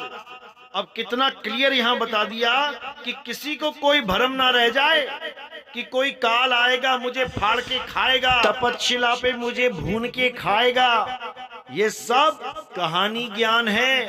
तत्व ज्ञान क्या कहता है कि बेटा बेटी काल हैं, घर की कामिनी काल है, सकल परिवार काल है, समझो इसको। यानी हर शरीर जो भी उपजता है और विनसता है ये काल ही है। इसीलिए कबीर साहब ने बोला, देव निरंजन सकल शरीरा, तामे भ्रम भ्रम रहल कबीरा। यानी संसार में जितने भी शरीर हैं ये सब काल ही हैं। किसी भी शरीर से मोह नहीं लगाना है, किसी भी शरीर का ध्यान नहीं धरना है, किसी भी शरीर की आस नहीं लगानी है, चाहे वो गुरु का शरीर हो चाहे किसी भगवान का। किसी भी शरीर से मोह नहीं रहना चाहिए, क्योंकि ये काल है, ये काल है मेरे भाई, काल है। तो कहते हैं गरीब ससुरे साले काल हैं, साड़ू समधी साख, गोत नात सब काल है, सब ही के मुख राख। यानी ये जितने भी ससुरे और साले हैं ये सब काल ही हैं, ये साड़ू समधी ये सब काल ही हैं, ये गोत ये नात ये सब काल ही हैं, और इन सब के मुख में राख ही पड़ेगी। यानी ये सब एक दिन इन सब का अंत हो जाएगा। तो जो पैदा होगा और मरेगा वो काल ही है, और जो कभी पैदा नहीं होता और कभी मरता नहीं वो आत्मा है, वो आत्म तत्व है। तत्व ज्ञानी उसी का भेद समझाते हैं, इस काल को छुड़ाते हैं और तत्व का भेद लखाते हैं। तो कहते हैं कौम 36 काल हैं, कहीं राजा कहीं रीत, शट दर्शन सब काल हैं, भद्रा भेष अतीत। यानी ये जितना भी तामझाम दिख रहा है तुम्हें, ये 36 कौमें, ये राजा प्रजा, ये रीति रिवाज, ये 6 दर्शन, ये सब काल ही हैं। ये सारे भेष जितने बाबा घूम रहे हैं भेष बना बना के, ये सब काल ही हैं, ये सब काल हैं। और इन कालों से परे कौन है? वो आत्म तत्व है, आत्मा है, वो अकाल है। उसी को अकाल पुरुष बोला जाता है। उसको जान लेना ही सच्ची भक्ति कहलाता है, सत्य भक्ति कहलाता है। उसी को जान लेने से मुक्ति होती है, काल की पूजा करने से कभी मुक्ति नहीं होती। तो आगे कहते हैं तन मन काया काल है, काल कर्म का मेल, काल काल को खात है, उत्पत परलय खेल, गरीब सुर असुरन सब काल हैं, गण गंधर्व सब देव, सहस 88 काल हैं, करे कौन की सेव। ये तन मन काया ये सब काल है। जो ये भ्रम फैला दिया गया है कि परमात्मा सह शरीर है, परमात्मा शरीर है, मनुष्य जैसा है, देखने में साकार है, अरे ये काल ही है। इस हंस मुनि ने सबको काल के साथ जोड़ दिया। इस हंस मुनि ने इस काया को परमात्मा घोषित कर दिया। ये हंस मुनि बहुत शातिर है। इस हंस मुनि के जाल में बड़े बड़े बुद्धिजीवी फंसे पड़े हैं। इस हंस मुनि के जाल को केवल वही काट सकता है जिस पर परमात्मा की अपार कृपा हो जाए, जिसकी विवेक शक्ति इतनी बढ़ जाए, जो काल को पहचान जाए, और जो काल को पहचान जाएगा वही काल से बचेगा। बचना चाहो काल जाल से, चीनो शब्द हमारा, और कहें कबीर अमर कर राखूं जो निज होए हमारा। जो काया को त्याग के और शब्द को धारण कर लेता है केवल वही बचेगा। शब्द यानी परमपिता परमात्मा का सत्य स्वरूप। अरे शब्द स्वरूपी ज्ञानमय दया सिंधु मत धीर, मदन सकल घट पूर्ण है, करता सत्य कबीर। मदन साहिब समझा रहे हैं कि परमात्मा का स्वरूप शब्द स्वरूप है, देह स्वरूप नहीं है। गरीबदास जी भी यही कहते हैं, गरीब पुरुष कबीर ने देह धरा नहीं कोई, शब्द स्वरूपी रूप है, घट घट बोले सोए। वो परमात्मा घट घट में विराजमान है, वो शब्द घट घट में गूंज रहा है, लेकिन उस शब्द का भेद किसी को नहीं पता, उस धुन का भेद किसी को नहीं पता, तो उस धुन में कोई ध्यान लगा ही नहीं पाता, उस धुन को कोई सुन ही नहीं पाता।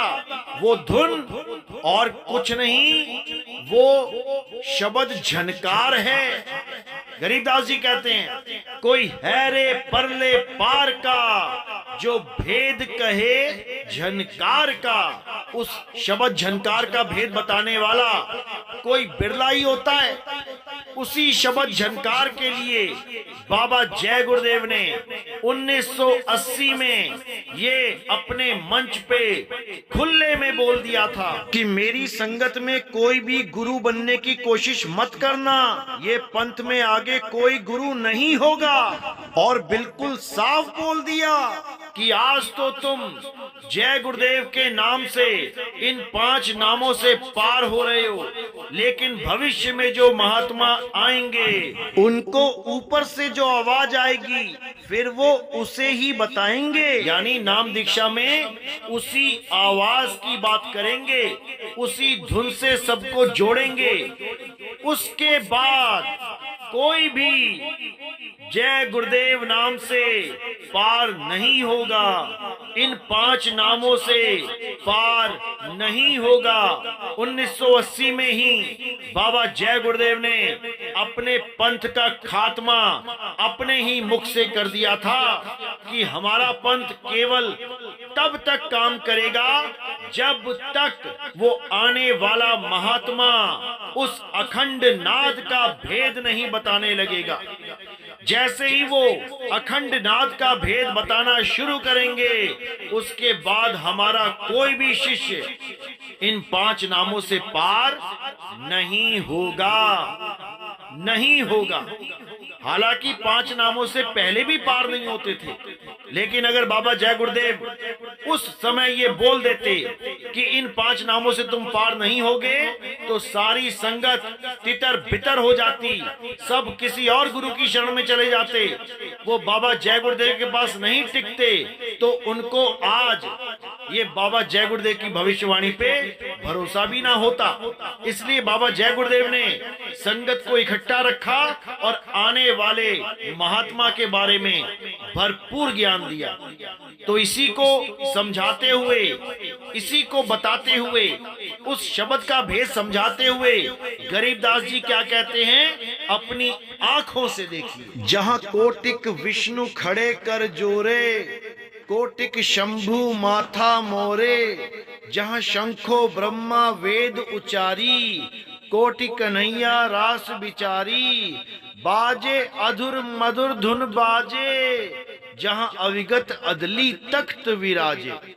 कहते हैं करोड़ों विष्णु, करोड़ों ब्रह्मा जी, करोड़ों शंकर जी जहां पर हाथ जोड़ के खड़े हो जाते हैं, वो ऐसी आनंदमय धुन है, वो ऐसी मधुर धुन है जिसको सुन के सब जीवों का कल्याण हो जाता है। इसी को बाबा नानक नाम कहते हैं। नाम तेरा एक नाम तारे संसार, ये एक नाम और कोई नहीं, इस शब्द धुन को ही कहते हैं। शब्द गुरु सुरत धुन चेला। तो ये जो धुन है यही वो तत्व है जिसको प्राप्त करने से जीवन मृत्यु से छुटकारा मिल जाता है, और जो देह है उसे प्राप्त करने से ये जीव बंधन में आता है। तो इस देह को त्यागना है और विदेह हो जाना है, उस नाम को जानना है जो 52 अक्षरों से परे है, जो 34 अक्षरों से परे है। 34 अक्षर का यही विशेषा, सहस्त्र नाम इस ही में देखा। ये 34 अक्षरों से सारे नाम बन जाते हैं, 52 अक्षरों से सारे नाम बन जाते हैं। इन्हें त्यागना है और उस विदेह नाम को जानना है, जिसे कबीर साहब कहते हैं, नाम नाम सब कोई कहे, शब्द शब्द सब कोई कहे, वह तो शब्द विदेह और जीबा पे आवे नहीं, निरख परख कर ले। वो नाम जीभ पे नहीं आता, वो नाम बोलने लिखने पढ़ने में नहीं आता, वो नाम सत्य स्वरूप है, शब्द स्वरूप है। और ये देह, ये पंच भौतिक शरीर है, इसको त्यागना है और सत्य स्वरूप को प्राप्त करना है। तो ये काल क्या है, अब आपको समझ में आ जाना चाहिए कि काया ही काल है। इस काया को त्याग के हमें आत्म स्वरूप में आना है, आत्मा को जानना है, तभी कल्याण होगा। और कौन जानेगा आत्मा को? ये जीव जानेगा। बहुबंधन में बांधिया एक बेचारा जीव, केवल छूटे आपने जो न छुड़ाए पीव। ये पीव ही आत्मदेव है और इस जीव को ज्ञान यही पीव देते हैं। तो अब 11वें अध्याय के इस काल को भी देख लेते हैं, जिसका नाम लेके ये हंस मुनि लोगों को मूर्ख बनाता है।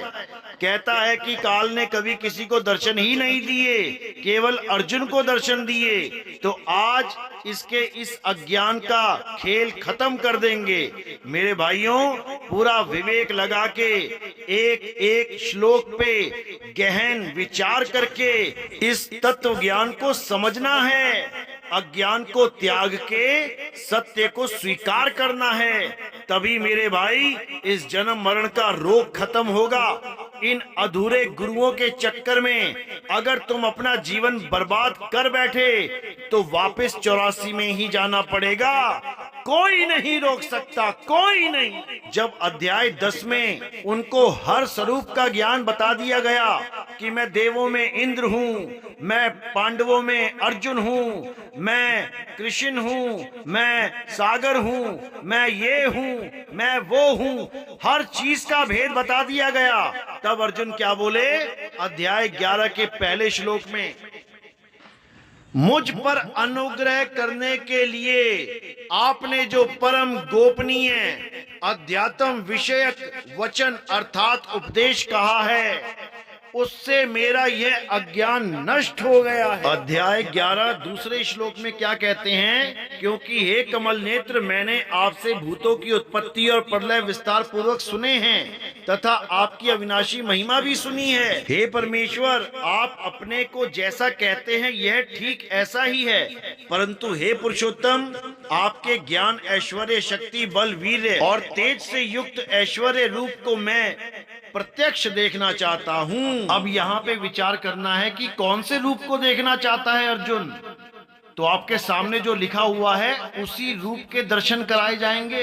कोई काल वाल विकराल दैत्य का रूप दिखाई देने की बात नहीं की जा रही है।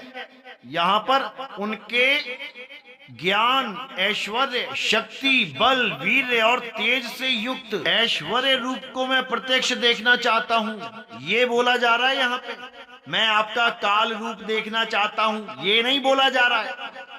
तो जो रूप दिखाया जाएगा वो सब इन्हीं के जैसा होगा। उसमें बल भी होगा, ज्ञान भी होगा, ऐश्वर्य भी होगा, शक्ति भी होगी, तेज भी होगा, सब कुछ होगा। उसी को काल का रूप बोला गया है। कोई अलग से कोई काल का रूप नहीं दिखाया जाएगा। तो अब आगे देखिए क्या कहते हैं। हे प्रभु, यदि मेरे द्वारा आपका वह रूप देखा जाना शक्य है, ऐसा आप मानते हैं, तो हे योगेश्वर, उस अविनाशी स्वरूप का मुझे दर्शन कराइए। किस स्वरूप का? जो अध्याय 10 में सारे स्वरूप बताए गए कि मैं देवों में इंद्र हूँ, मैं ये हूँ, मैं वो हूँ, मैं सब कुछ हूँ। इस सब कुछ वाले स्वरूप का मुझे दर्शन कराइए। तो देखिए आगे क्या कहते हैं। तब श्री भगवान बोले, हे पार्थ, अब तुम मेरे सैकड़ों हजारों नाना प्रकार के और नाना वर्ण तथा नाना आकृति वाले अलौकिक रूपों को देख। अब देखिए कि कौन से रूप दिखाए जा रहे हैं। विचार करने वाली तो ये बात है कि उन रूपों में दर्शन होंगे तो होंगे किसके? काल भगवान के होंगे या किसी और के होंगे? देखिए क्या लिखा है। हे भरतवंशी अर्जुन, तू मुझ में आदित्यों को अर्थात अदिति के 12 पुत्रों को, 8 वसुओं को, एकादश रुद्रों को, दोनों अश्विनी कुमारों को और 49 मरुदगणों को देख तथा और भी बहुत से पहले ना देखे हुए आश्चर्यमय रूपों को देख। अब यहां बिल्कुल क्लियर कर दिया कि मैं कोई कालवाल नहीं हूं, मेरे अंदर तू सबके रूपों को देख। किस किस के? अदिति के 12 पुत्रों को देख। तो किसके दर्शन हो रहे हैं? अदिति के 12 पुत्रों के। 8 वसुओं को देख। तो किसके दर्शन हो रहे हैं? 8 वसुओं के। एकादश रुद्रों को देख। तो किसके दर्शन हो रहे हैं? रुद्रों के। दोनों अश्विनी कुमारों को देख। तो किसके दर्शन हो रहे हैं? अश्विनी कुमारों के। और 49 मरुदगणों को देख। तो किसके दर्शन हो रहे हैं? काल के नहीं हो रहे हैं। और भी बहुत से पहले ना देखे हुए आश्चर्यमय रूपों को देख, यानी ऐसे लोगों को देख जिनको तूने कभी देखा ही नहीं। जैसे तुम्हारे सामने जो शक्लें दिख जाती हैं वो तो तुम देख लेते हो, लेकिन ऐसी अनंत शक्लें हैं जो तुमने पहले कभी नहीं देखी। अगर वो सारी शक्लें तुम्हारे सामने लाके खड़ी कर दी जाएं, तब समझो कि तुम उसके विराट रूप का दर्शन कर रहे हो, ना कि किसी काल भगवान का। समझो मेरी बात को। तो आगे कह रहे हैं, अब इस मेरे शरीर में एक जगह स्थित चराचर सहित संपूर्ण जगत को देख तथा और भी जो कुछ देखना चाहता हो सो देख। अब अगर काल भगवान ने अपना रूप दिखाना होता तो ये कभी नहीं कहता अर्जुन से कि तू जो देखना चाहता है वो देख, क्योंकि काल भगवान का कोई ना कोई तो अपना रूप होगा। वो ऐसा तो नहीं कि जो देखना चाहता है वो देख ले, वो मैं ही हूं। मेरे भाई ऐसा ही है, जो दिखे सो माया, जो दिखे सो काल। जो भी तुम देखना चाहते हो ये काल वही चीज दिखा देता है। समझो, जो भी तुम देखना चाहते हो। रामपाल जी के शिष्य रामपाल जी को देखना चाहते हैं तो अंत समय में वो रामपाल जी का शरीर, उसकी शक्ल लेके सामने खड़ा हो जाएगा। राधा स्वामी बाबा का चेला राधा स्वामी बाबा को देखना चाहता है, अंत समय में ये राधा स्वामी बाबा के शरीर को, उसकी शक्ल को सामने लाके खड़ा कर देगा। बाबा जय गुरुदेव का चेला बाबा जय गुरुदेव को देखना चाहता है, ये बाबा जय गुरुदेव के शरीर और उसकी शक्ल को लाके सामने खड़ा कर देगा। कोई भी गुरु का चेला अपने गुरु को देखना चाहता है, ये उसी गुरु के शरीर को और उसकी शक्ल को लाके सामने खड़ा कर देगा। कोई भी किसी देवी देवता को देखना चाहता है, सारे देवी देवता इसी शरीर में दिखाई दे जाएंगे। ये सारा काल का ही जाल है। समझो मेरी बात को। यानी काल अगर अपनी शक्ल दिखाना चाहता है तो कभी नहीं बोलेगा कि जो तू देखना चाहता है वो दिखा देता हूं। अरे जो उसकी शक्ल है वही दिखाएगा ना। तो यहाँ पर इसको बिल्कुल गलत फहमी में मत रहना कि ये काल भगवान अपनी शक्ल दिखा रहा है। ये सारा संसार ही काल है। गरीबदास जी महाराज कहते हैं, गरीब 924 काल हैं, 3300 तक शीस, त्रिलोकी में काल है, तन मन भंजन शीस। यानी ये 9 अवतार 24 अवतार ये सब काल हैं, ये 3300 ये सब काल हैं। त्रिलोकी में काल ही काल है, तन और मन ये सब काल ही है। गरीब तीनों देवा काल हैं, ब्रह्मा विष्णु महेश, भूले चूके समझियो सब काहू उपदेश। कहते हैं तीनों देवा काल हैं, क्योंकि तीनों देवों के भी दर्शन अर्जुन को उसी रूप में हुए। इन 924 के दर्शन अर्जुन को उसी रूप में हुए। ये त्रिलोकी के दर्शन अर्जुन को उसी रूप में हुए। ये सारे रूप काल ही हैं। तो आगे कह रहे हैं, गरीब जंत्र मंत्र सब काल हैं, काल दीठ और मूठ, काया काल कुसंग है, नगर हाथ है हूठ। गरीब हस्ती घोड़ा काल हैं, काल राज और पाट, इनको देखना भूलियो दल बादल गज ठाठ। गरीबदास जी कह रहे हैं ये तंत्र मंत्र जितने भी मंत्र जपे जा रहे हैं ये सब काल के ही नाम हैं, क्योंकि ये सारे शरीर काल ही है और इन्हीं शरीरों के नाम ये काल के ही नाम हैं। ये तंत्र मंत्र सब काल हैं। इसको समझो।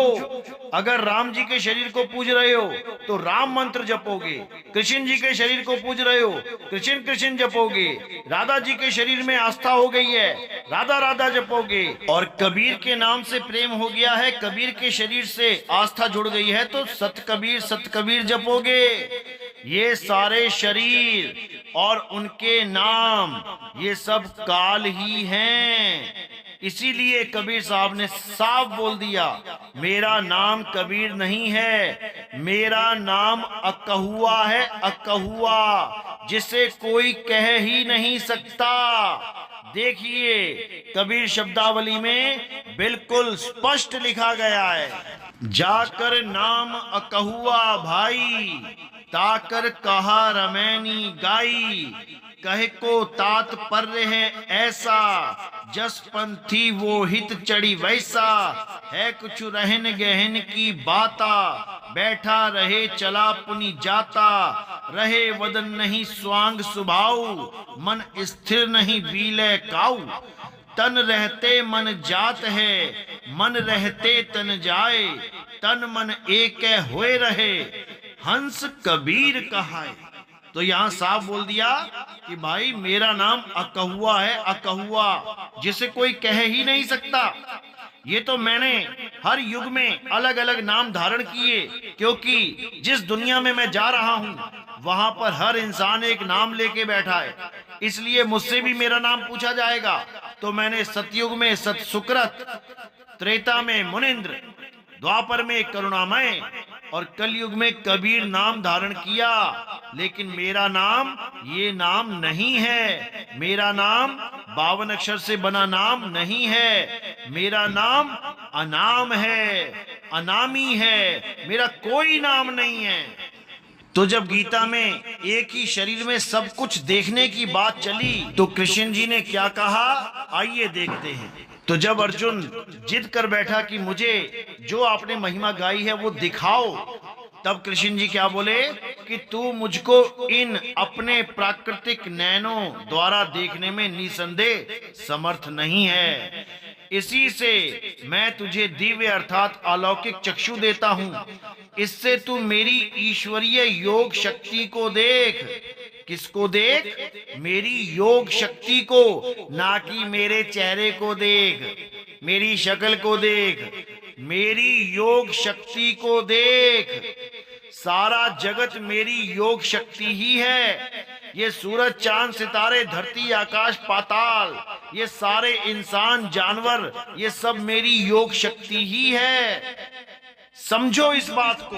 तो संजय बोले, हे राजन, महायोगेश्वर और सब पापों के नाश करने वाले भगवान ने इस प्रकार कहकर उसके पश्चात अर्जुन को परम ऐश्वर्य युक्त दिव्य स्वरूप दिखलाया। तो अर्जुन को क्या दिखाई दिया, आइए देखते हैं। अनेक मुख और नेत्रों से युक्त, अनेक अद्भुत दर्शनों वाले, बहुत से दिव्य भूषणों से युक्त और बहुत से दिव्य शस्त्रों को धारण किए और दिव्य गंध का सारे शरीर में लेप किए हुए, सब प्रकार के आश्चर्यों से युक्त, सीमा रहित और सब और मुख किए हुए विराट स्वरूप परम देव परमेश्वर को अर्जुन ने देखा। तो क्या देखा? ये सब देखा जो लिखा हुआ है, ना कि कोई काल देखा। अब आगे देखो क्या कहते हैं। आकाश में 1000 सूर्यों के एक साथ उदय होने से उत्पन्न जो प्रकाश हो, वह भी उस विश्व रूप परमात्मा के प्रकाश के सदृश कदाचित ही हो। यानी इतना प्रकाश आ गया वहां पे कि हजारों सूर्य का प्रकाश एक साथ हो जाए, वो भी फीका पड़ जाए। पांडुपुत्र अर्जुन ने उस समय अनेक प्रकार से विभक्त अर्थात पृथक पृथक संपूर्ण जगत को, काल को नहीं, जगत को, इस संसार को देखा। काल भगवान की शक्ल नहीं, पूरे संसार को देखा। तो कहते संपूर्ण जगत को देवों के देव श्री कृष्ण भगवान के उस शरीर में एक जगह स्थित देखा। यानी जो उसके सामने खड़ा था उसमें पूरे संसार को देख लिया। तो 14वें श्लोक में क्या बताया गया, उसके अनंतर आश्चर्य से चकित और पुलकित शरीर अर्जुन प्रकाशमय विश्व रूप परमात्मा को, काल परमात्मा को नहीं, कोई आदमी के रूप का परमात्मा नहीं, विश्व रूप, यानी पूरा विश्व ही दिखाई दे रहा था अर्जुन को। ये नदियां, ये नाले, ये पेड़, ये पौधे, ये पर्वत, ये हवा, सब कुछ जो भी इस संसार में है, उस विश्व रूप के अर्जुन दर्शन कर रहा है, काल भगवान के नहीं। तो कहते हैं विश्व रूप परमात्मा को श्रद्धा भक्ति सहित सिर से प्रणाम करके हाथ जोड़कर बोले। तो आगे कहते हैं, हे देव, मैं आपके शरीर में संपूर्ण देवों को, सारे देवताओं को, केवल काल भगवान को नहीं, सारे देवताओं को तथा अनेक भूतों के समुदायों को, किसके दर्शन कर रहा है अर्जुन? भूतों के, काल भगवान के नहीं। कमल के आसन पर विराजित ब्रह्मा को, महादेव को और संपूर्ण ऋषियों को तथा दिव्य सर्पों को देखता हूं। सांपों के दर्शन कर रहा है, ऋषियों के दर्शन कर रहा है, ब्रह्मा विष्णु महेश जी के दर्शन कर रहा है, काल भगवान के नहीं, जो तुमने उसको केवल काल बना के पेश कर दिया दुनिया के सामने। तुम्हें पता ही नहीं है काल होता क्या है। नितिन दास बताएगा काल किसे कहते हैं। ये देव निरंजन सकल शरीरा, ये सारे शरीर काल ही हैं। जितने भी शरीर अर्जुन देख रहा है वो सब काल ही हैं। उसके बाद जो चतुर्भुज रूप दिखाया वो भी काल ही है, क्योंकि सारे शरीर ही काल हैं। समझो।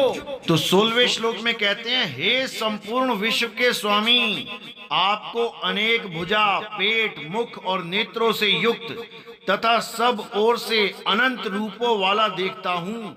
हे विश्व रूप, मैं आपके ना अंत को देखता हूँ, ना मध्य को और ना आदि को ही। तो क्या काल भगवान ऐसा था जिसका कोई आदि और अंत नहीं था? अरे अंडे में से पैदा हुआ है, आदि और अंत कैसे नहीं होगा उसका? एक अंडे में से पैदा होने वाला काल क्या आदि और अंत से रहित हो सकता है? अरे मूर्खों, समझ जाओ, ये उस काल की बात हो रही है जो अनंत है। ये माया और मन अनंत हैं, ये माया अनंत है। ये उस काल की बात नहीं हो रही है जो अंडे से निकाल के ले आए तुम सतलोक में से। पता नहीं तुम्हारी मोटी बुद्धि में कब घुसेगा ये तत्व ज्ञान। तो 17वें श्लोक में कहते हैं, आपको मैं मुकुट युक्त, गदा युक्त, चक्र युक्त तथा सब ओर से प्रकाशमान तेज के पुंज, प्रज्वलित अग्नि और सूर्य के सदृश ज्योति युक्त, कठिनता से देखे जाने योग्य और सब ओर से अप्रमेय स्वरूप देखता हूँ। तो देख लो, सारे रूपों का वर्णन है यहाँ पे। तो यहाँ बोला गया कि आप ही जानने योग्य परम अक्षर अर्थात पर ब्रह्म परमात्मा हैं। आप ही इस जगत के परम आश्रय हैं, आप ही अनादि धर्म के रक्षक हैं और आप ही अविनाशी सनातन पुरुष हैं, ऐसा मेरा मत है। तो अगर ये सब बोला जा रहा है तो क्यों नहीं मान लेते कि वो आदि पुरुष है, सनातन पुरुष है, वही सबकी रक्षा करने वाला है? क्यों उसको काल बना के बैठे हो? जब अर्जुन उसको परमात्मा बोल रहा है तो तुम उसे काल क्यों बोल रहे हो? केवल इसलिए कि उसने एक बार कह दिया कि मैं काल हूं? अरे वो तो ये भी कह रहा है कि मैं विष्णु हूं, मैं अर्जुन हूं, मैं इंद्र हूं, मैं पीपल हूं, मैं बहुत कुछ हूं। वो क्यों नहीं मान रहे हो? क्योंकि तुम्हें तत्व ज्ञान के नाम पे अंडा पता है, अंडा जिसमें से काल निकल गया। तुम्हारे दिमाग में उस अंडे के अलावा और कुछ नहीं है। तुम्हारे दिमाग में केवल अंडे में घुसा हुआ काल ही छाया हुआ है। ये तत्व ज्ञान तुम्हारे बस की बात नहीं है समझना। तुम तत्व ज्ञानी नहीं, तुम मंत्र ज्ञानी हो, जपी तपी हो तुम। ये जप तुमसे छूटने वाला नहीं है, ये तत्व ज्ञान कभी तुम्हें समझ में आने वाला नहीं है। तुम्हारा जीवन ऐसे ही बीत जाएगा बिना तत्व ज्ञान के। ऐसे ही जन्म मरण में फंसे रहोगे, 84 के चक्कर काटते रहोगे, तब भी तुम्हें ये ज्ञान समझ में नहीं आएगा। लेकिन मालिक की दया हो जाए तो ये ज्ञान तुम्हें आज ही समझ आ जाएगा।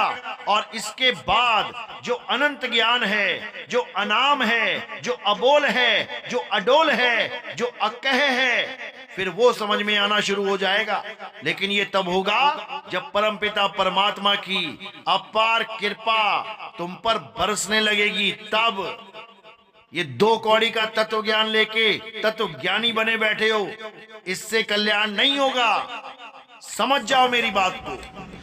तो आगे कहते हैं, आपको आदि अंत और मध्य से रहित, अनंत सामर्थ्य से युक्त, अनंत भुजा वाले, चंद्र सूर्य रूप नेत्रों वाले, प्रज्वलित अग्नि रूप मुख वाले और अपने तेज से इस जगत को संतृप्त करते हुए देखता हूँ। हे महात्मन, ये स्वर्ग और पृथ्वी के बीच का संपूर्ण आकाश तथा सब दिशाएं एक आपसे ही परिपूर्ण हैं तथा आपके इस अलौकिक और भयंकर रूप को देखकर तीनों लोक अति व्यथा को प्राप्त हो रहे हैं। तो यहाँ पर सारा पृथ्वी का खेल बता दिया कि पूरी पृथ्वी और स्वर्ग के बीच का संपूर्ण आकाश तथा सब दिशाएं एक आपसे ही परिपूर्ण हैं, यानी आप हर जगह छा गए हो। तो क्या काल भगवान ऐसा था? क्या काल भगवान ऐसा था कि पूरी दुनिया में केवल काल ही काल दिखाई देता था? जो दुर्गा के साथ तुम कहते हो कि काल भगवान इस सृष्टि में आया, तो क्या पूरी सृष्टि में काल ही काल छा गया था? क्या ऐसी सृष्टि बनाई थी? क्यों तुम्हारी बुद्धि में नहीं जाता? क्या हर दिशा में काल ही काल दिखाई देता था दुर्गा को? तो आगे कहते हैं, वे ही देवताओं के समूह आप में प्रवेश करते हैं और कुछ भयभीत होकर हाथ जोड़े आपके नाम और गुणों का उच्चारण करते हैं तथा महर्षि और सिद्धों के समुदाय कल्याण हो ऐसा कहकर उत्तम उत्तम स्तोत्रों द्वारा आपकी स्तुति करते हैं। किसकी? जो सामने रूप दिखाई दे रहा है उसकी। और ये नकली तत्वज्ञानी समझता है कि उसने किसी को दर्शन ही नहीं दिए, काल ने किसी को दर्शन ही नहीं दिए, अर्जुन को ही दर्शन दिए। अभी दिखाते हैं तुम्हें किस किस को दर्शन दिए हैं काल ने। अब जो अर्जुन विकराल रूप को देख रहा है, उसी रूप को और कौन कौन देख रहा है? देखिए, जो 11 रुद्र और 12 आदित्य तथा 8 वसु साध्यगण, विश्वदेव, अश्विनी कुमार तथा मरुदगण और पितरों का समुदाय तथा गंधर्व, यक्ष, राक्षस और सिद्धों के समुदाय हैं, वे सब ही विस्मित होकर आपको देखते हैं। ये 22वां श्लोक है, यानी 21 में भी जो अर्जुन देख रहा है वो 22वें श्लोक में ये सब मिलके देख रहे हैं। और तुम्हें लग रहा है कि अर्जुन के अलावा कोई नहीं देख रहा है। काल भगवान ने तो वादा किया है, प्रतिज्ञा ली है, कसम खाई है कि किसी को दर्शन नहीं दूंगा। ये सब देख रहे हैं। जो बड़ी बड़ी आंखें चारों तरफ देख रही हैं, जिन विकराल मुखों में से आग निकल रही है, उन्हीं को अर्जुन भी देख रहा है और उन्हीं को ये लोग भी देख रहे हैं। मूर्खों, आंखें खोल के पढ़ो क्या लिखा है। अब उसी रूप का आगे वर्णन किया जा रहा है जिसको ये सब मिलके देख रहे हैं। कैसा है वो रूप? आइए देखिए। हे महाबाहो, आपके बहुत मुख और नेत्रों वाले, बहुत हाथ जांग और पैरों वाले, बहुत उदरों वाले और बहुत सी दाढ़ों के कारण अत्यंत विकराल महान रूप को देखकर सब लोग व्याकुल हो रहे हैं तथा मैं भी व्याकुल हो रहा हूँ। यहाँ पर अर्जुन ने गवाही दे दी कि वो सब भी व्याकुल हो रहे हैं। इन बड़े बड़े जाड़ वाले इस शरीर को देख के, बड़े बड़े दांतों वाले, बड़ी बड़ी आंखों को देखकर वो सब भी विस्मित हो रहे हैं, व्याकुल हो रहे हैं और मैं भी व्याकुल हो रहा हूं। और ये हंस मुनि क्या कहता है कि वो कृष्ण जी के दर्शन कर रहे थे, वो विष्णु जी के दर्शन कर रहे थे। अरे मूर्खों, इस एक श्लोक में जो जो उसका दर्शन कर रहे थे सबके नाम लिख दिए गए हैं। ये तुम्हारी समझ में क्यों नहीं आता? क्यों जीवों को बर्बाद करने में लगे हो? क्यों जीवों को 84 में ढकेलने में लगे हो? सुधर जाओ, सुधर जाओ, सुधर जाओ। देखो गीता का ज्ञान क्या कहता है और तुमने कैसे अज्ञान परोस दिया इन भोले भाले परमात्मा के जीवों के आगे। लेकिन अब नितिन दास एक एक बात को खोल के पूरा ज्ञान, इस तत्व ज्ञान को अच्छे से समझा देगा। अब हंस मुनि की दाल नहीं गलेगी, अब सत्य का परचम लहराएगा। तो आगे कहते हैं, क्योंकि हे विष्णु, आकाश को स्पर्श करने वाले दैदीप्यमान अनेक वर्णों से युक्त तथा फैलाए हुए मुख और प्रकाशमान विशाल नेत्रों से युक्त आपको देखकर भयभीत अंतःकरण वाला मैं धीरज और शांति नहीं पाता हूँ। किसको देख रहे हैं सारे मिलके? उसको देख रहे हैं जिसको देखने के बाद सबकी हालत खराब है। अर्जुन भयभीत हो चुका है। ये किसी कृष्ण या विष्णु जी का शरीर नहीं देख रहे हैं, ये वो विराट रूप देख रहे हैं जिसको ये हंस मुनि कहता है कि वो काल कभी किसी को दर्शन नहीं देगा। ये प्रतिज्ञा की हुई है, केवल अर्जुन को दर्शन देगा, सबको दे रहा है दर्शन। आंखें खोल के पढ़ो, हंस मुनि के चेलों आंखें खोल के पढ़ो।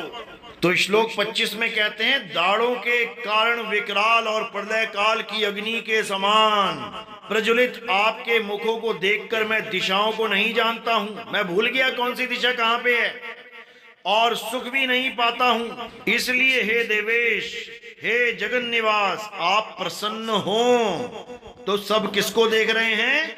जिसके बड़े बड़े जबड़ों में सब लोग फंसे हुए हैं। अभी देखो क्या देख रहे हैं, अभी दिखाते हैं।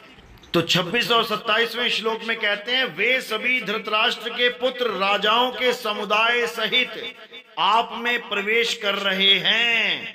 तो ये सब मिलके किसको देख रहे हैं? जिसके मुंह में सब प्रवेश कर रहे हैं। वो किसी विष्णु या कृष्ण जी के रूप को नहीं देख रहे, उनके मुंह में प्रवेश नहीं होता कोई, ये काल के मुंह में प्रवेश हो रहे हैं। और काल कोई एक इंसान नहीं, सारे जगत में काल ही काल व्याप्त है। बिल्ली चूहे का काल, कुत्ता बिल्ली का काल, बाघ कुत्ते का काल, शेर बाघ का काल, ऐसे ही हर तरफ अनंत मुख, अनंत आंखें, अनंत भुजाएं, हर तरफ अनंत पेट, अनंत हाथ पैर, सब कुछ अनंत रूप में ही दिखाई दे रहा है।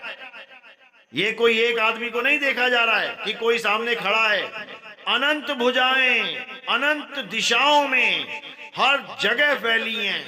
ये वो रूप है मेरे भाई, ये वो रूप नहीं है जो तुम मान के बैठ गए हो। तो कह रहे हैं, भीष्म पितामह, द्रोणाचार्य तथा वह कर्ण और हमारे पक्ष के भी प्रधान योद्धाओं के सहित सबके सब आपके दाढ़ों के कारण विकराल भयानक मुखों में बड़े वेग से दौड़ते हुए प्रवेश कर रहे हैं और कई एक चूर्ण हुए सिरों सहित आपके दांतों के बीच में लगे हुए यानी लटके हुए दिखाई दे रहे हैं। ये जितने वृंदावन वाले हैं ये इसको भगवान बता रहे हैं, इस रूप को, जबकि ये काल का रूप है, ये विकराल रूप है, ये विराट रूप है, ये भयंकर रूप है, ये इंसानों को खाने वाला रूप है, उनके सिरों को, लहू लुहान सिरों को जीभ से चाटने वाला रूप है। ये परमात्मा का रूप नहीं है, ये काल का रूप है। हमें काल के रूप की साधना नहीं, हमें परमात्मा के स्वरूप को जानना है। हमें काल से प्रेम नहीं, हमें परमात्मा से प्रेम करना है। जिस दिन ये बात समझ में आ गई, तत्व ज्ञान समझ में आने लग जाएगा। तो कहते हैं, जैसे नदियों के बहुत से जल के प्रवाह स्वाभाविक ही समुद्र के ही सम्मुख दौड़ते हैं, अर्थात समुद्र में प्रवेश करते हैं, वैसे ही वे नर लोक के वीर भी आपके प्रज्वलित मुखों में प्रवेश कर रहे हैं। यानी ये सब मिलके किसको देख रहे हैं? जिसमें सब प्रवेश कर रहे हैं, ना कि विष्णु और कृष्ण जी के रूप को। यहीं पे इनका ये नकली तत्व ज्ञान फेल हो जाता है। इनको पता ही नहीं है कि गीता में किस भाव से कौन सा श्लोक बोला जा रहा है। ये केवल अपनी मनगढ़ंत कहानी बना के लोगों को भरमाने में लगे हैं। अब इस हंस मुनि के पास कोई चारा नहीं है लोगों को भरमाने का। अब इसका खेल खत्म हो चुका है। ये जो भी सत्संग सुनेगा उसका विवेक जागेगा और हंस मुनि के चक्कर में वो कभी नहीं पड़ेगा। हंस मुनि के बारे में कबीर सागर में 12वें पंथ में साफ लिखा है कि 12वें पंथ में हंस मुनि नाम का एक कालदूत आएगा जो अपने आप को कबीर कहाएगा, जो कहेगा कि मैं ही कबीर हूं, मुझे परमात्मा ही मानो। अपने वीडियो में 1000 बार अपने आप को कबीर बोलने वाला ये हंस मुनि ही है, ये हंस मुनि ही है। तो इसके जाल को समझो और अब सत्य को अच्छे से समझ के आगे बढ़ो। इसके जाल को काटो और आगे बढ़ो। तो आगे कहते हैं, जैसे पतंग मोहवश नष्ट होने के लिए प्रज्वलित अग्नि में अति वेग से दौड़ते हुए प्रवेश करते हैं, वैसे ही ये सब लोग अपने नाश के लिए आपके मुखों में अति वेग से दौड़ते हुए प्रवेश कर रहे हैं। आप उन संपूर्ण लोकों को प्रज्वलित मुखों द्वारा ग्रास करते हुए सब ओर से बार बार चाट रहे हैं। हे विष्णु, आपका उग्र प्रकाश संपूर्ण जगत को तेज द्वारा परिपूर्ण करके तपा रहा है। मुझे बताइए कि आप उग्र रूप वाले कौन हैं? हे देवों के देव, आपको नमस्कार हो, आप प्रसन्न होइए। आदि पुरुष, आपको मैं विशेष रूप से जानना चाहता हूँ, क्योंकि मैं आपकी प्रवृत्ति को नहीं जानता।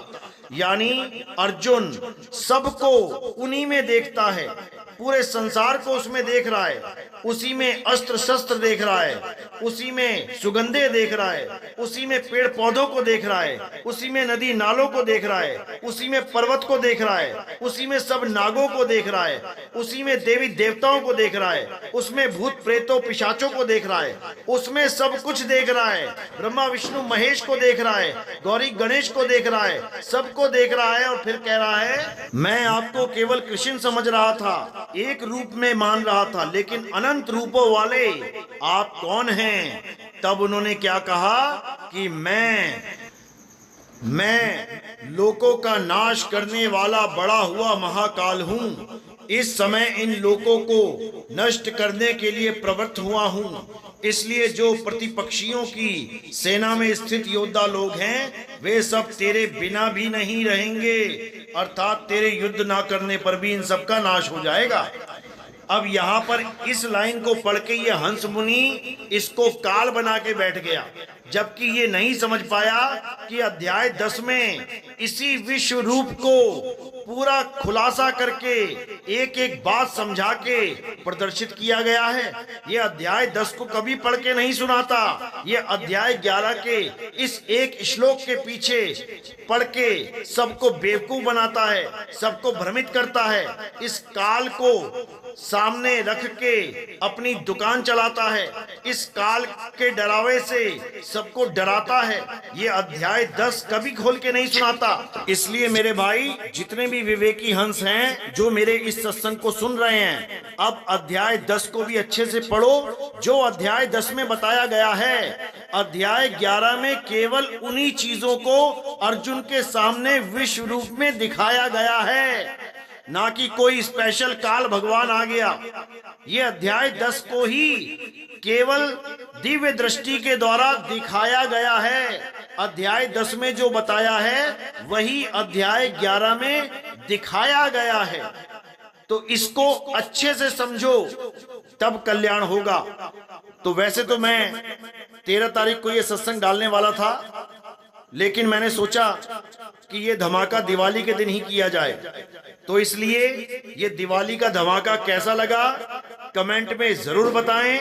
और अच्छे से और ज्ञान को समझने के लिए, इस हंस मुनि के जाल को समझने के लिए जो 2 पार्ट और आने वाले हैं, उनको अच्छे से समझना, तब इसका जाल टूट जाएगा और आप सब आजाद हो जाओगे।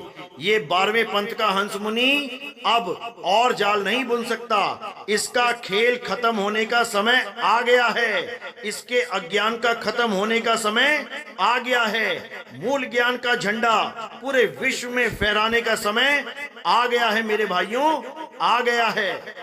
साहिब बंदगी सतनाम।